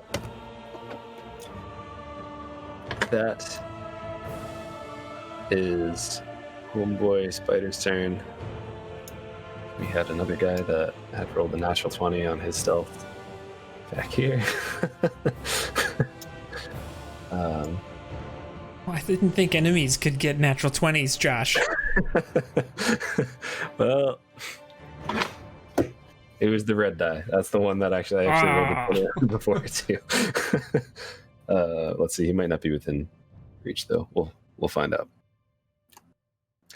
Bear with me 1 second, as Mr. Spider will. Yeah, he's good. Just 10, 15, 20, 25, 30, 35. He's gonna step up behind Mac. Echo. And this guy's gonna attempt to bite you, and that is going to be in 17 to hit. That meets. Okay. Alright, it's 5 piercing damage, and I need you to make a con save.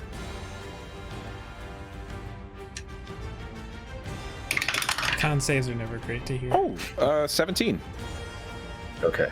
Also, don't forget, y'all are still blessed. It's only been DM 1 round. Yeah, That it's is a only very around fair point. So 6 seconds. it sounded like I passed, but Yeah, you passed.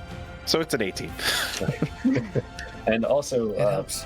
Echo, don't forget that you still have inspiration from last session. Yes. I forgot about that. Nice. So you will take another 3 around. You take another 3 poison damage this time. Okay. As it So just that's kind 8 total. Yeah, as it just kind of burns a little bit, as it just.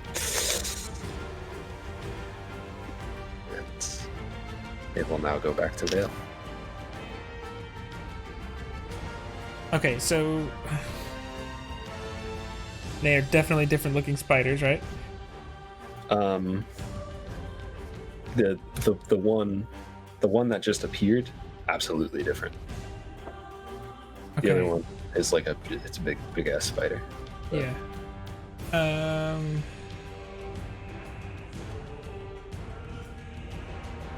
don't know if there would be a roller or anything. Would I have any instincts as to what that other creature is? Like if it's like a the type of creature? It just says it seemed natural to me. Does it seem?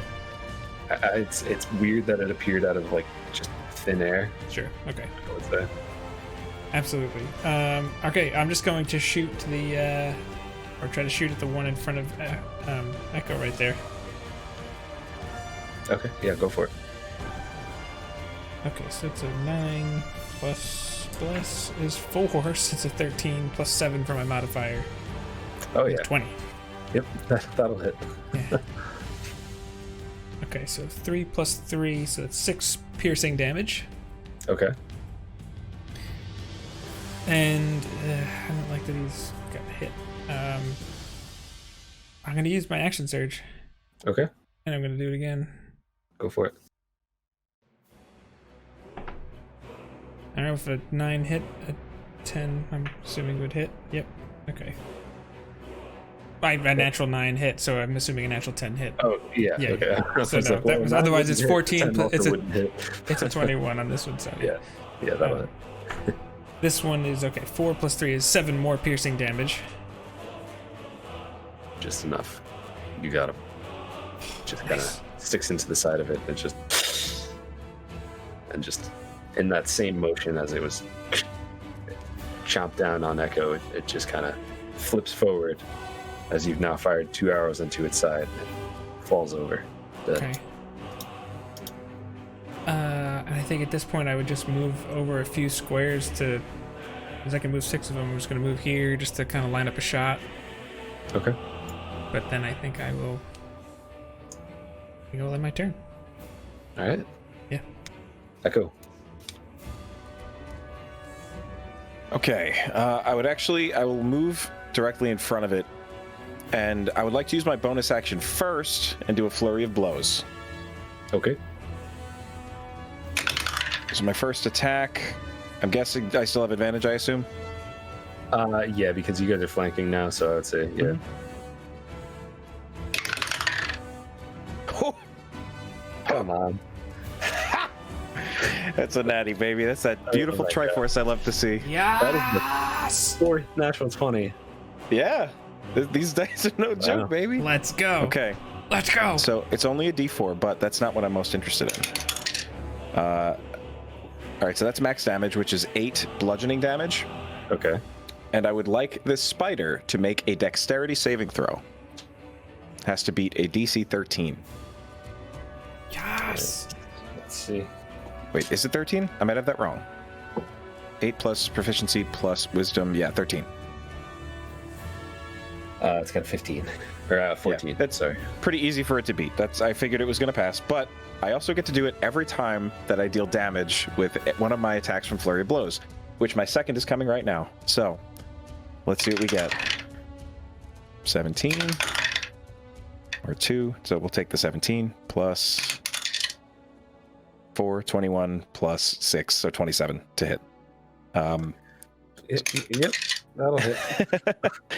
And this is minimum damage, so 5 bludgeoning, and I would like it to make another dexterity saving throw. Okay. Right. You failed that one. Yeah. Yes! That was a natural 1, so. So with a sick running sweep, we'll call it, I managed to flip it over on its back. It is knocked prone. Okay. Sure. And that being said, I would like to use my action now to do my attack with my spear. Okay. It's 15. So it's a 15 plus 3 plus 6. So 24. That's a hit. Okay. Yeah. And D8 for two-handed spear. Almost minimum damage. 6 more piercing damage. Okay. And yeah, that'll end my turn. Yeah, it just kind of flips and it's getting like beat down and it's trying to kick you off like with its legs, right? It's trying to block, but it's just getting smacked into, and it does not like this. And that'll bring us to Mac. Actually, I'm sorry. Mm-hmm. If a creature is prone, does it get opportunity attacks? I think so. I think that I would assume it does. just a disadvantage. Okay. No, that's fine. Just checking. I was considering moving away, but I also don't want to necessarily do that. But I think I will, catching a glimpse of Vale behind me, just take a slight circle around to the side to give him a clearer shot. Sure. Mac. All right, I'm just going to try to attack him and use sneak attack since we have advantage on him. Don't forget your D4 for bless. Melly said that in character. Just throws him a tiny dice. That would be 18 to hit. 18 will hit. All right.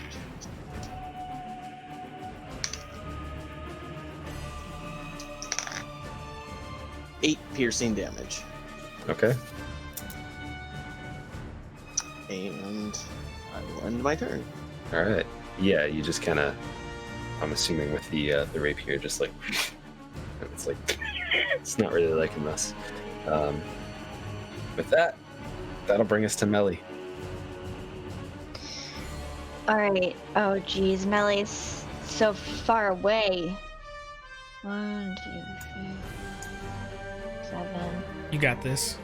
You're 35 All feet right. away. 30. Oh, everything looks so much further away. Yeah. Objects in mirror are closer than they appear. All right. So, first concern is going to be Echo. So that. Okay. So I'm gonna move forward one space, just like that, because that'll put me in 30 feet range of that spider, right? Yep. Yeah. Okay. So first things first, gonna cast Healing Word on Echo. Nice. Alright, that is 1d4. 8 points. Hell yeah. And then Well, thank you. gonna go ahead and do Ray of Frost at the spider. Okay. For And teaching that- purposes, Spider is prone. Spider is prone. Disadvantage. Yeah. Okay, here we go. You got Moment of this. truth. You got this. It's just dice. No, it's a natural 1. Ah, You do not have this. No, not even a little bit. yeah. So I mean, you pretty much critted the healing, and Echo just gets this happy look on his face, like, that was nice. And as you kind of just send this shard of ice, and it just kind of it's almost like the spider just kind of like flickered for a second. You know how it's it do be teleporting. You know, it does its thing, and it's just the cold just kind of goes right past it. Is that your turn? Yeah, that'll... Wait, I'm gonna move... there. I Okay. think that's 2 more spaces. Sure. Yeah. So our spider friend is going to flip back around using half its movement because it takes half your movement to stand when you're prone. That's a rule thing for you guys. And it is going to make an attack at, well, let's see, which direction was it? Back around. It's going to attack Mac. We'll see. That is going to be a 19 to hit. That hits. Okay. Alright, so that will be 7 piercing damage, and I need you to make a Constitution save as well.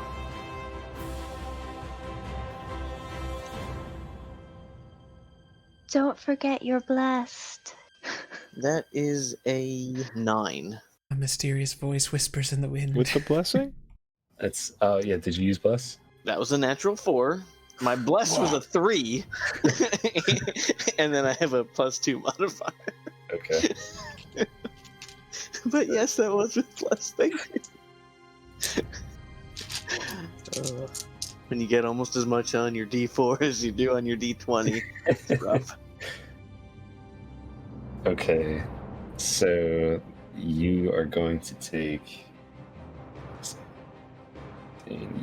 You can take 18 poison damage. So that's on top of the 7? It's on top of the 7. Yeah, Okay. 25 total.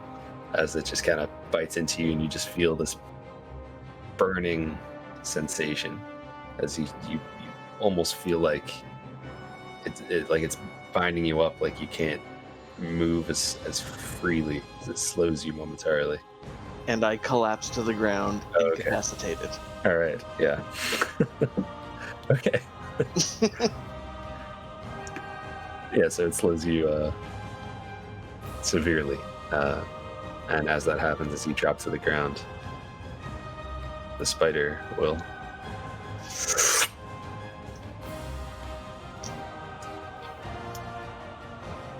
as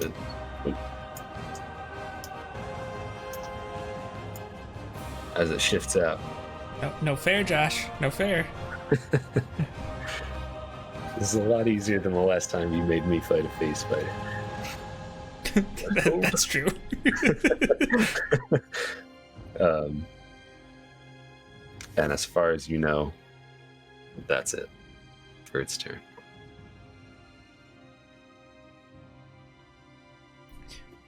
So who's up next? Is that Vale, I think? Vale is up next, yes. Okay. Vale would... Yeah, he'd take out another arrow and just be like, where did it go? And then he just would ready an action to shoot it as soon as he sees it. Okay.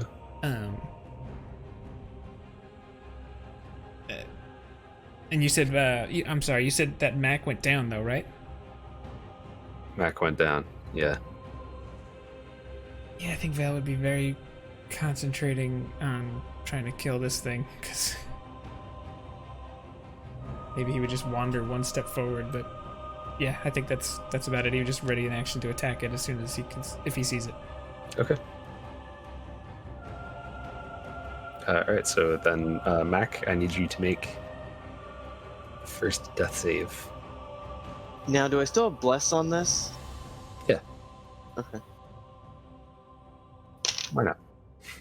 Doesn't matter. That's a 6 with bless. Okay, yeah. Oh. So you can mark off one fail. So again, since we're the teaching stream, death saves? That's really Death scary sounding. How does that work? So if your character drops to 0 hit points, that means you're unconscious. Doesn't necessarily mean you're dead. And also, by the way, were you at negative hit points at that point, or did it bring you like exactly to 0? To -1. -1. Okay. Because I had 24 hit points, 25, Okay. 25 damage. That's just for me. So when a character runs out of hit points, they're knocked unconscious, and they need to start making death saving throws. Basically, they have to roll 10 or higher on a d20, and if they fail, they mark off a fail. If they get 3 saves, they're stable. If they get 3 fails, they're dead. Dead. So with that, that's correct? Yeah.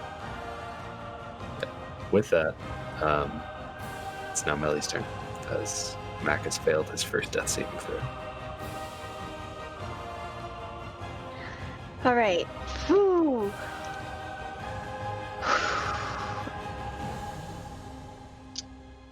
Melly's gonna take a deep breath, tears streaming down her face again.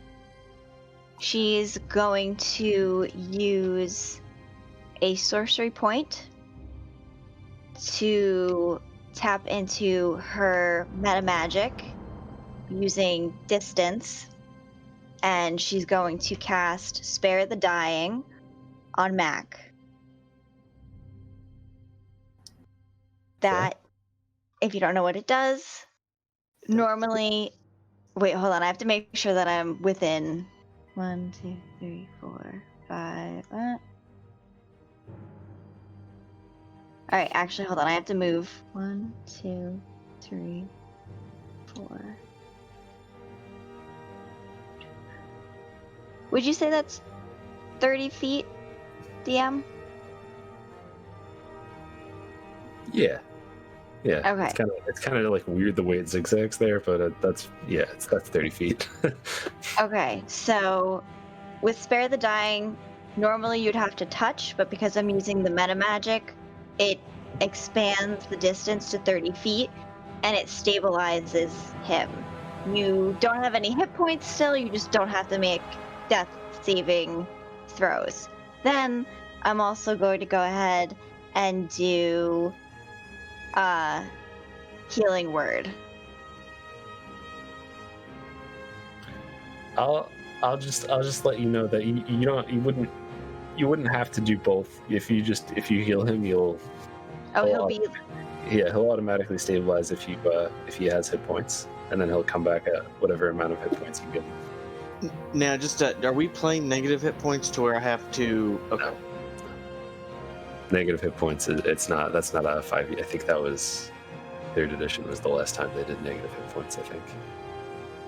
So how many hit points would he have then? Because it doesn't say.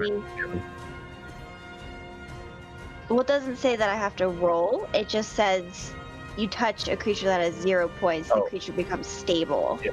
Spare the Dying would make him stable, so he wouldn't have to make any more death saves. He would that would be like as if he passed all of his saves. Yeah, so which is why I want to do Healing Word to actually get him awake. Okay. So Healing Word will also stabilize him without having to use Spare the Dying. Oh, right. It will give him the points that he needs to not have to roll anything, and he'll be good. And you'll still have an action. It has no effect.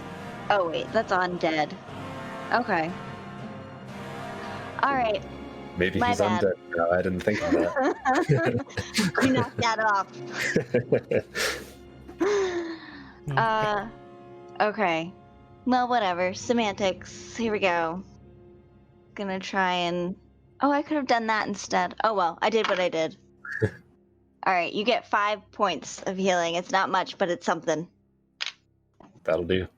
Yeah, as Mac just kind of... and he's on the ground. Am I affected by any, like, the poison or whatever? I guess you'll have to find out on your turn. Okay.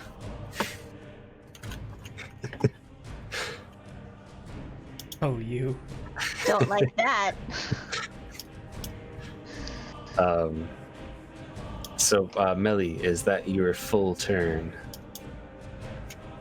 Oh, geez. I don't like being where I am, but I can't remember how many spaces I moved, so I'll just stay where I am. Okay. Alright. So, all in seconds time, Mac drops to the ground. There's some worry, is he going to live? Is he not going to live? And suddenly, Melly springs into action and just puts her hands out. And what does it look like when you use Spare the Dying like that? And what does it sound like when you use your Healing Word? You don't have to choose a word. But...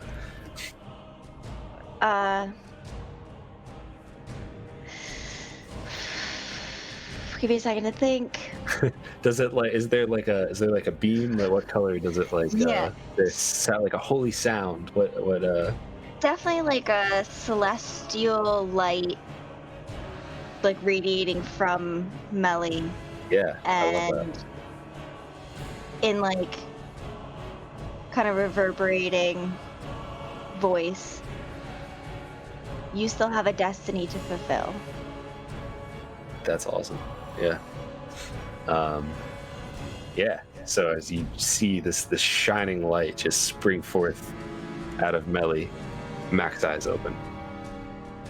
And he's still not feeling great. but he's at least alive. And with that,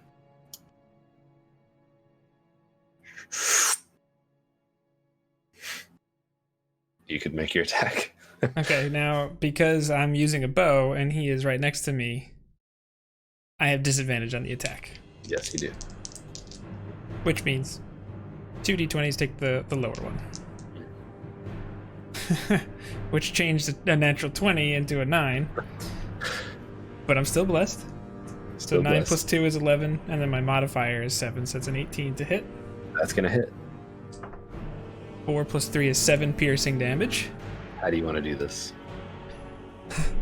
I kind of just imagine he's got his bow out and he's like, huh? And he just kind of like hears like a little sound and like turns. And he's just really much closer to him than he wanted. And just like, ah! And like, let's go, but it hits him. Yeah. Yeah, so you just get, we'll say you get him like just right in the underside and he just kind of just... Yeah, like as he was rearing up to get me or something. Yeah, yep, exactly. It just kind of crumbles up and just drops down on the ground. And at that moment, Just like, I think Vale just kind of nudges it with his foot, like, ugh.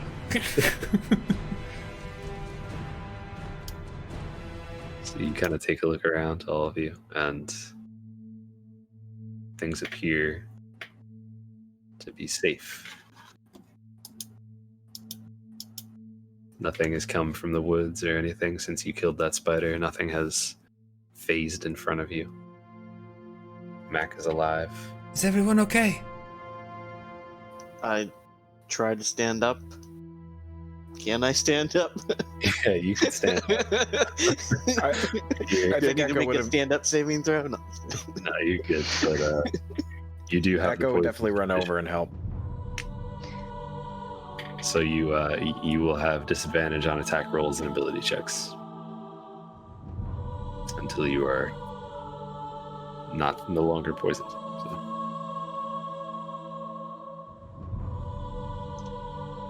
Well, that's not great. Echo definitely runs over and tries to help you up to your feet. Mac, are you okay? I saw you fall. Thought you might have, well, you know. It knocked me out there. I mean, that thing almost hits as hard as I do. Well, luckily we hit just that much harder. Thank you guys, I appreciate it. And Melly, thank you so much. Oh man, that was scary. Mac, are you going to be all right? How do you feel right now? I saw you go down and I didn't know what to think. I feel happy to be alive. I feel a little woozy, a little sick to my stomach, but I mean, I'm here, so thank you. DM, does it look like his wound is infected, poisoned? Like, can Melly tell that he is not feeling well? I would say that with Melly's background and her being basically like the healer medic, she would know that there's just kind of like this black around the area where the fang went in. Would I know if I was poisoned? Oh yeah, you definitely would know Okay. that. I mean, if I know, I mean, like, it definitely poisoned me. I mean, I don't know, would I know what if it was something fatal kind of a type of a poison, or if it's just something that would either wear off or possibly would I have to take something to remove the effect, or would I know that? I don't know if you would know exactly how to remove the effect, Okay. but you don't think you're gonna die from it. You're just not feeling yourself. I mean, it definitely poisoned me, and I'm definitely feeling off, but... Mac, do you mind if I look at the wound? Oh, by all means, please do. All right. Smelly will look at it, obviously see that he's poisoned. Well, since we still have traveling to do, I think we need to mend you up some. So, with that, Melly is going to cast Lesser Restoration, and that cures poisoned. Mac, you're no longer poisoned. Whoa. Oh You my should be gosh. feeling better. Yeah, you see as she does this, there was this black, and just kind of you see that it was kind of going through the veins, like on the outside of the edges, and as she just kind of if you've ever seen like Avatar: The Last Airbender, she just kind of like draws it out almost as if she's waterbending, and just pulls this nastiness out of you and replaces it with that light that shined from her earlier. Oh my gosh, thank you so much. That feels so much better. Oh man. I'm glad that I was able to help. How is everyone else feeling? Echo, Vale, are you both okay? Comparatively, I'm doing just fine.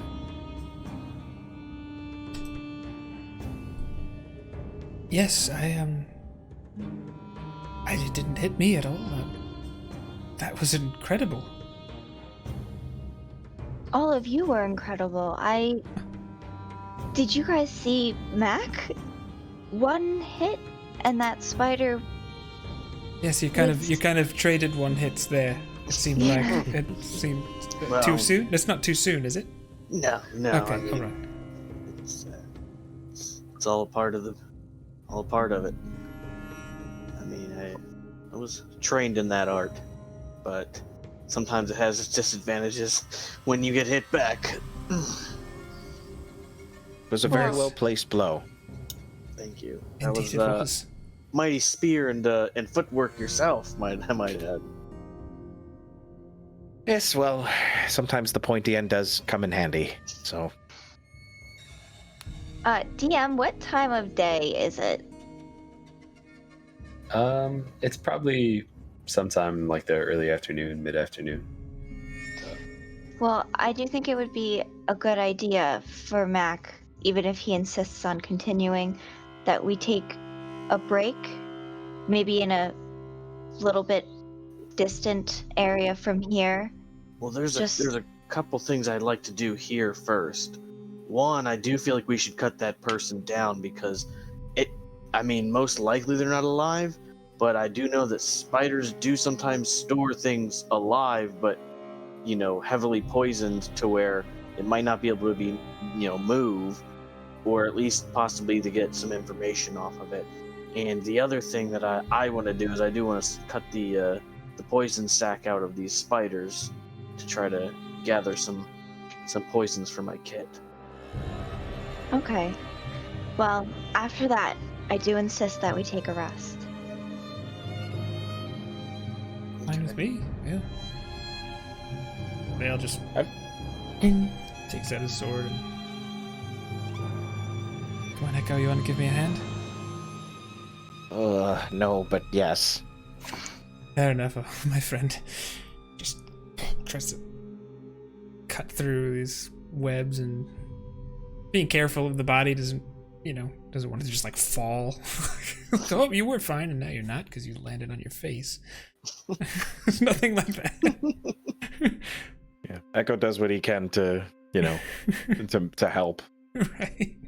Melly will also help, take the person down, make sure that they have a gentle landing.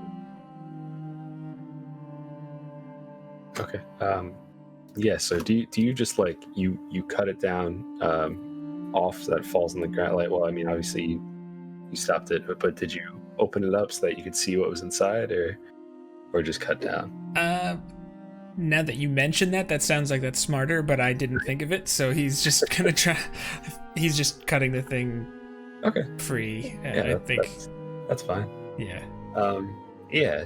So you spend some time and really make sure that it doesn't drop immediately onto the ground, and you see that it looks to be a some sort of tabaxi, which is a cat person, basically in D&D terms.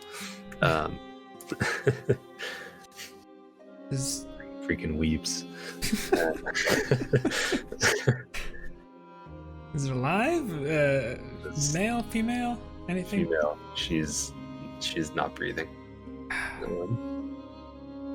Looks like. Well, you could, if you want to roll a medicine check, you could kind of see how long. But Might as well try. Is that something I can assist him with? absolutely, yeah. All right, assisting. Okay. How long has it been? Would he still be blessed? It's only a minute, right? I don't think it applied to skill checks, if I remember. Oh, no, you're right. it's Attack rolls saving and and saving attacks. throws. Mhm. Yeah. My mistake. Well, with advantage, I got a 9. All right. Well, It's dead, you're Jim. not entirely sure how long it's been there, but it seems like say the spiders have fed off of it already, and it's just kind of dried out, and there's not much left to this creature. It's got these. She's got these orange stripes all over her, all over her fur. How common are tabaxi? Like how common are they in Wildemount? I think, yeah, I might. In Wildemount as a whole, I'm actually not positive, but I can tell you in 1 second.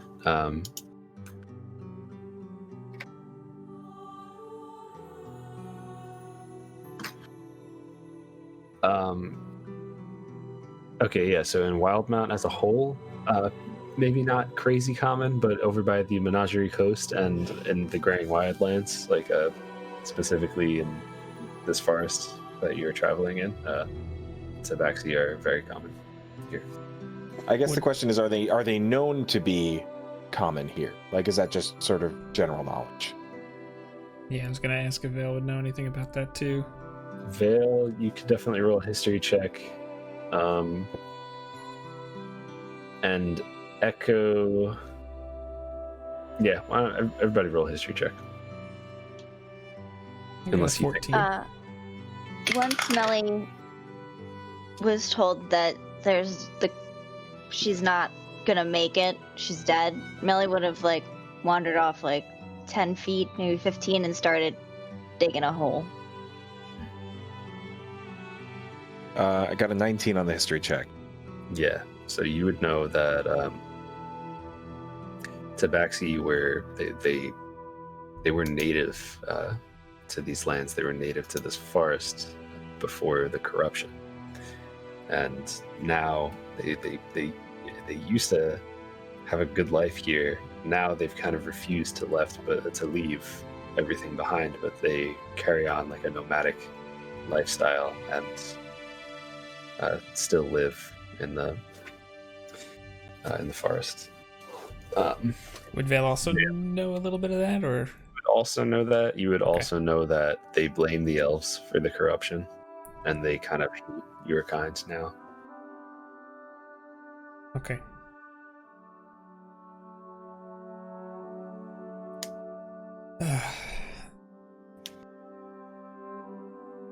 Well, it's a shame.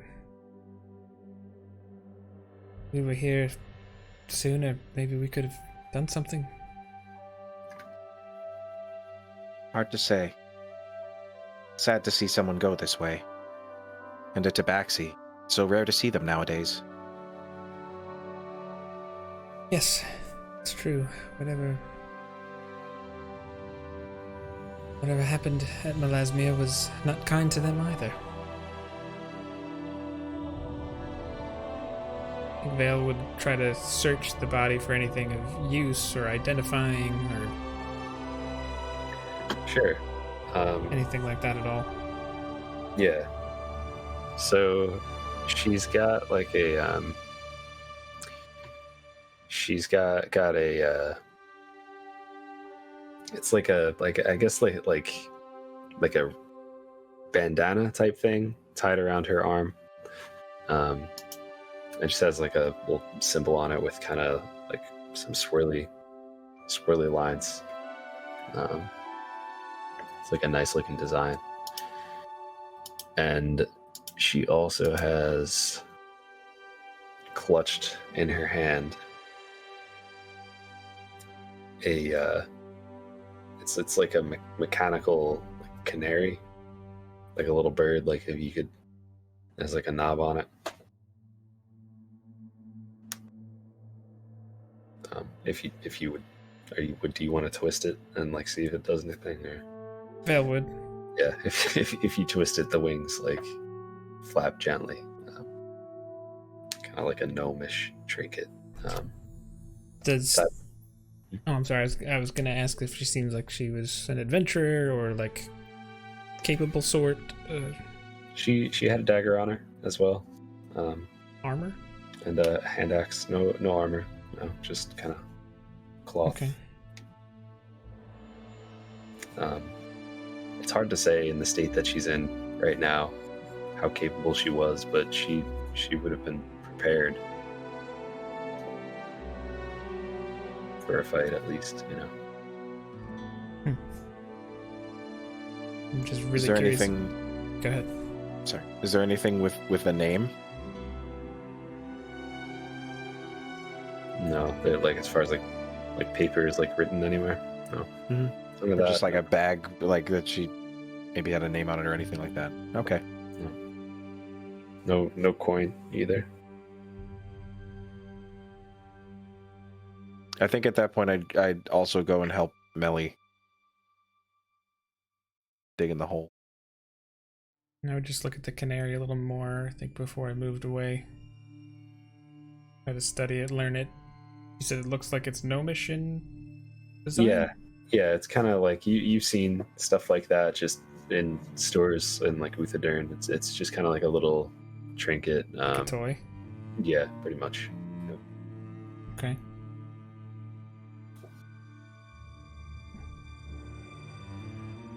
And there's no like no initials, like just a follow up with.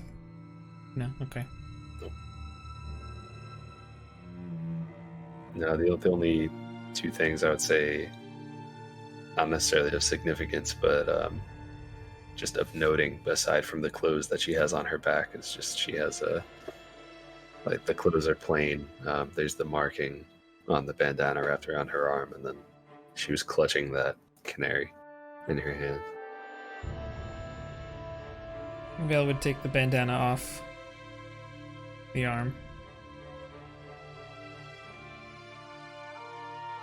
And her weapons too. I think that would seem significant. Okay.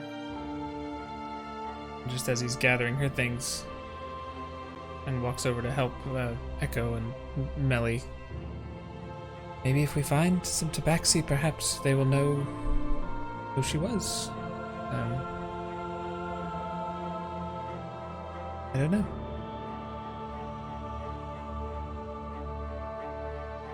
I'm just thankful that there's only one grave that we have to dig today. I'm thankful that all of you are able, and although it is dreadfully disheartening that she lost her life, I'm thankful that we're here to lay her to rest. Agreed. Yes, it's good that someone's here to say goodbye, even if it wasn't at the moment she passed.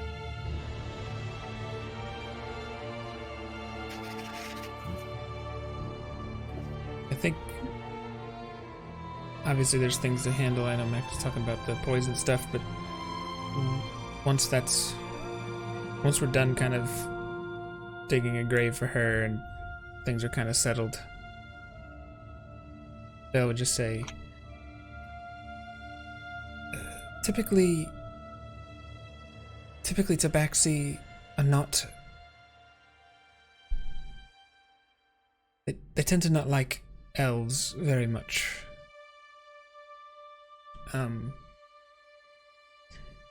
whatever happened at Melasmir is still a mystery. However, they seem to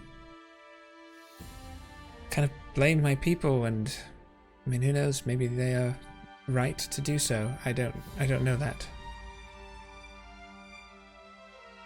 But I fear my presence could perhaps endanger you if we are wandering into some of their lands.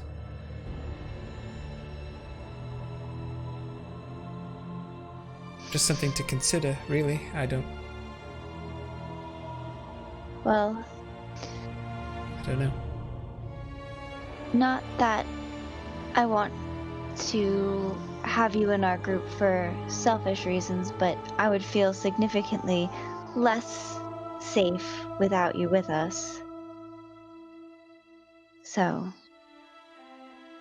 Well, I certainly wouldn't want to be here alone either, so, you know, you're doing me a favor too. That's, Well, I also think that we're on, I don't want to say a righteous mission, but we do have a reason for what we're doing, and you aren't responsible for it. I mean, obviously we don't know whether it was or was not the elves of the past, but obviously you weren't those elves of the past, even if it was them. So I don't think it would be right, even if they were to blame you. I don't think that that's right, or or that you're in the wrong for being here. So I mean, I don't think, obviously we're not going to go confronting them, but if they choose to come at us just because you're here, I mean, Right. I'm okay with sure. with you being here completely. I certainly wish them no ill at all. Just something to be aware of, just because you might realize that, or I might realize that. True. It's good You to be never aware know. of. I mean, it happened so long ago, and who knows the way that story's been told to them throughout the generations since then. Just something to be aware of. That's all. Well, Life is not always clean. then it may be best if one of us generally takes the lead, just so if they do see somebody first, they won't get the impression of you, just as maybe as a precaution for our own group, and to where maybe they'll at least talk to us, before opening fire, kind of a thing. Very much like, this is a dated reference, but very much like in Star Trek 4, DeVale takes the bandana and puts it around his ears. Thanks, Josh, you got it. Yep. He puts the bandana around his ears. He's like, does this work? I don't think they would. I don't know. Well, I'm not going to say it looks good, but it does hide your ears. It wasn't exactly a fashion statement, Echo. The only thing I would say about that is if she was well known, they might recognize the bandana and think that you killed her. I was thinking that too. I was mostly Just trying to lighten up the mood, really. With a dead person's bandana, it's fine. Not all of my jokes are good ones. Okay, so he just takes it off and he hands it to Melly. Here you Not go. all. It's kind of like, not all. You mean any? Sorry, got something in my throat.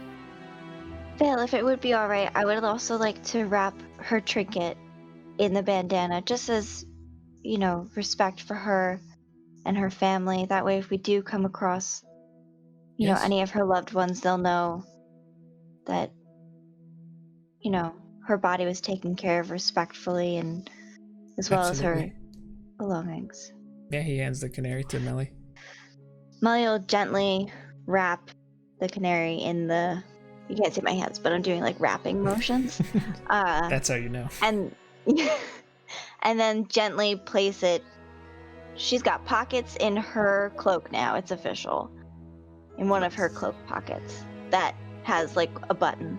So Is it doesn't each spot open. a pocket? Oh my god. It'd be like that story with the kangaroos. I don't know if you guys know that children's book, but no, it's too many pockets to handle. There's like There's 4, because there's 2 on each side.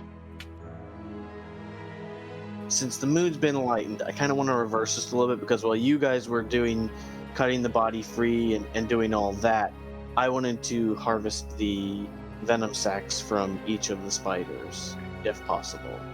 So why don't you have proficiency with poisoner's kit, right? Correct. And do you have proficiency with survival? Survival, no, I do not. I'm gonna say make a.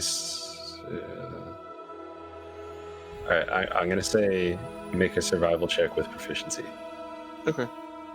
So just my proficiency bonus. But hey, at least it's not a negative.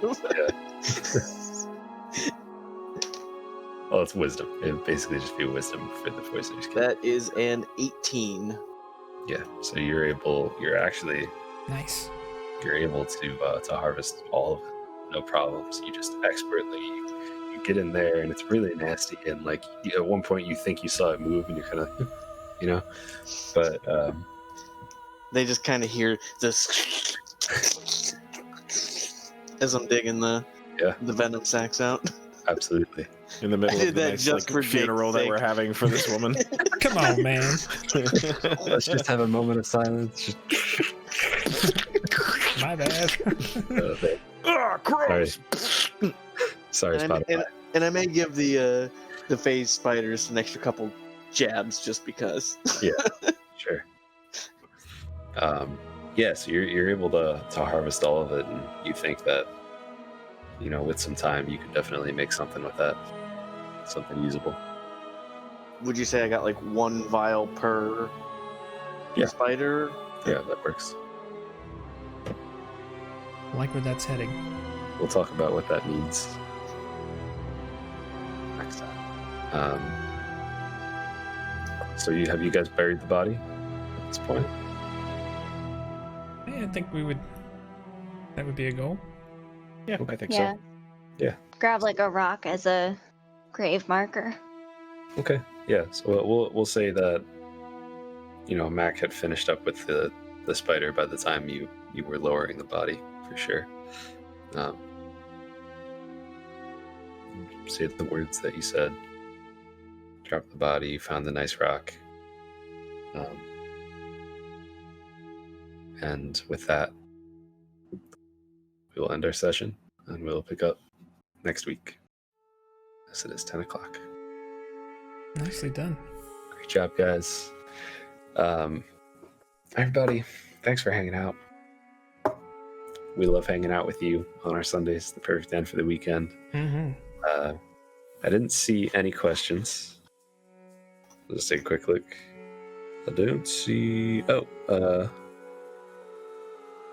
I don't know if BB is lit 123 is still here. But if you don't know how to play, I'm just going to give you the command lesson. Yeah, it's kind of the perfect week actually to show up. Yeah, absolutely. So just remember, we are doing a giveaway. We're going to end it on Saturday. And next week, Ancient Relics and Hokey Religions, we're going to talk about it. We're going to shout out who the winner is. Remember that every Wednesday, JnJ Tabletop releases videos. Tuesday, we have another Rare Drop Roleplay game with Captain Robert and his crew for the Reckoning Hour. And on Wednesday, we also have Bazaar. Rare Drop's Bizarre Adventure. Yep. Bizarre Adventure. Yep. And that is just a time that I highly suggest that you watch that, although I know you're going to watch it without me telling you to do so. Yeah. But, it's fun how they each have a different flavor each game. I really like that. Absolutely. So we'll probably announce the winner, by the way, just probably at like the beginning of next stream. But you'll have to show up to find out.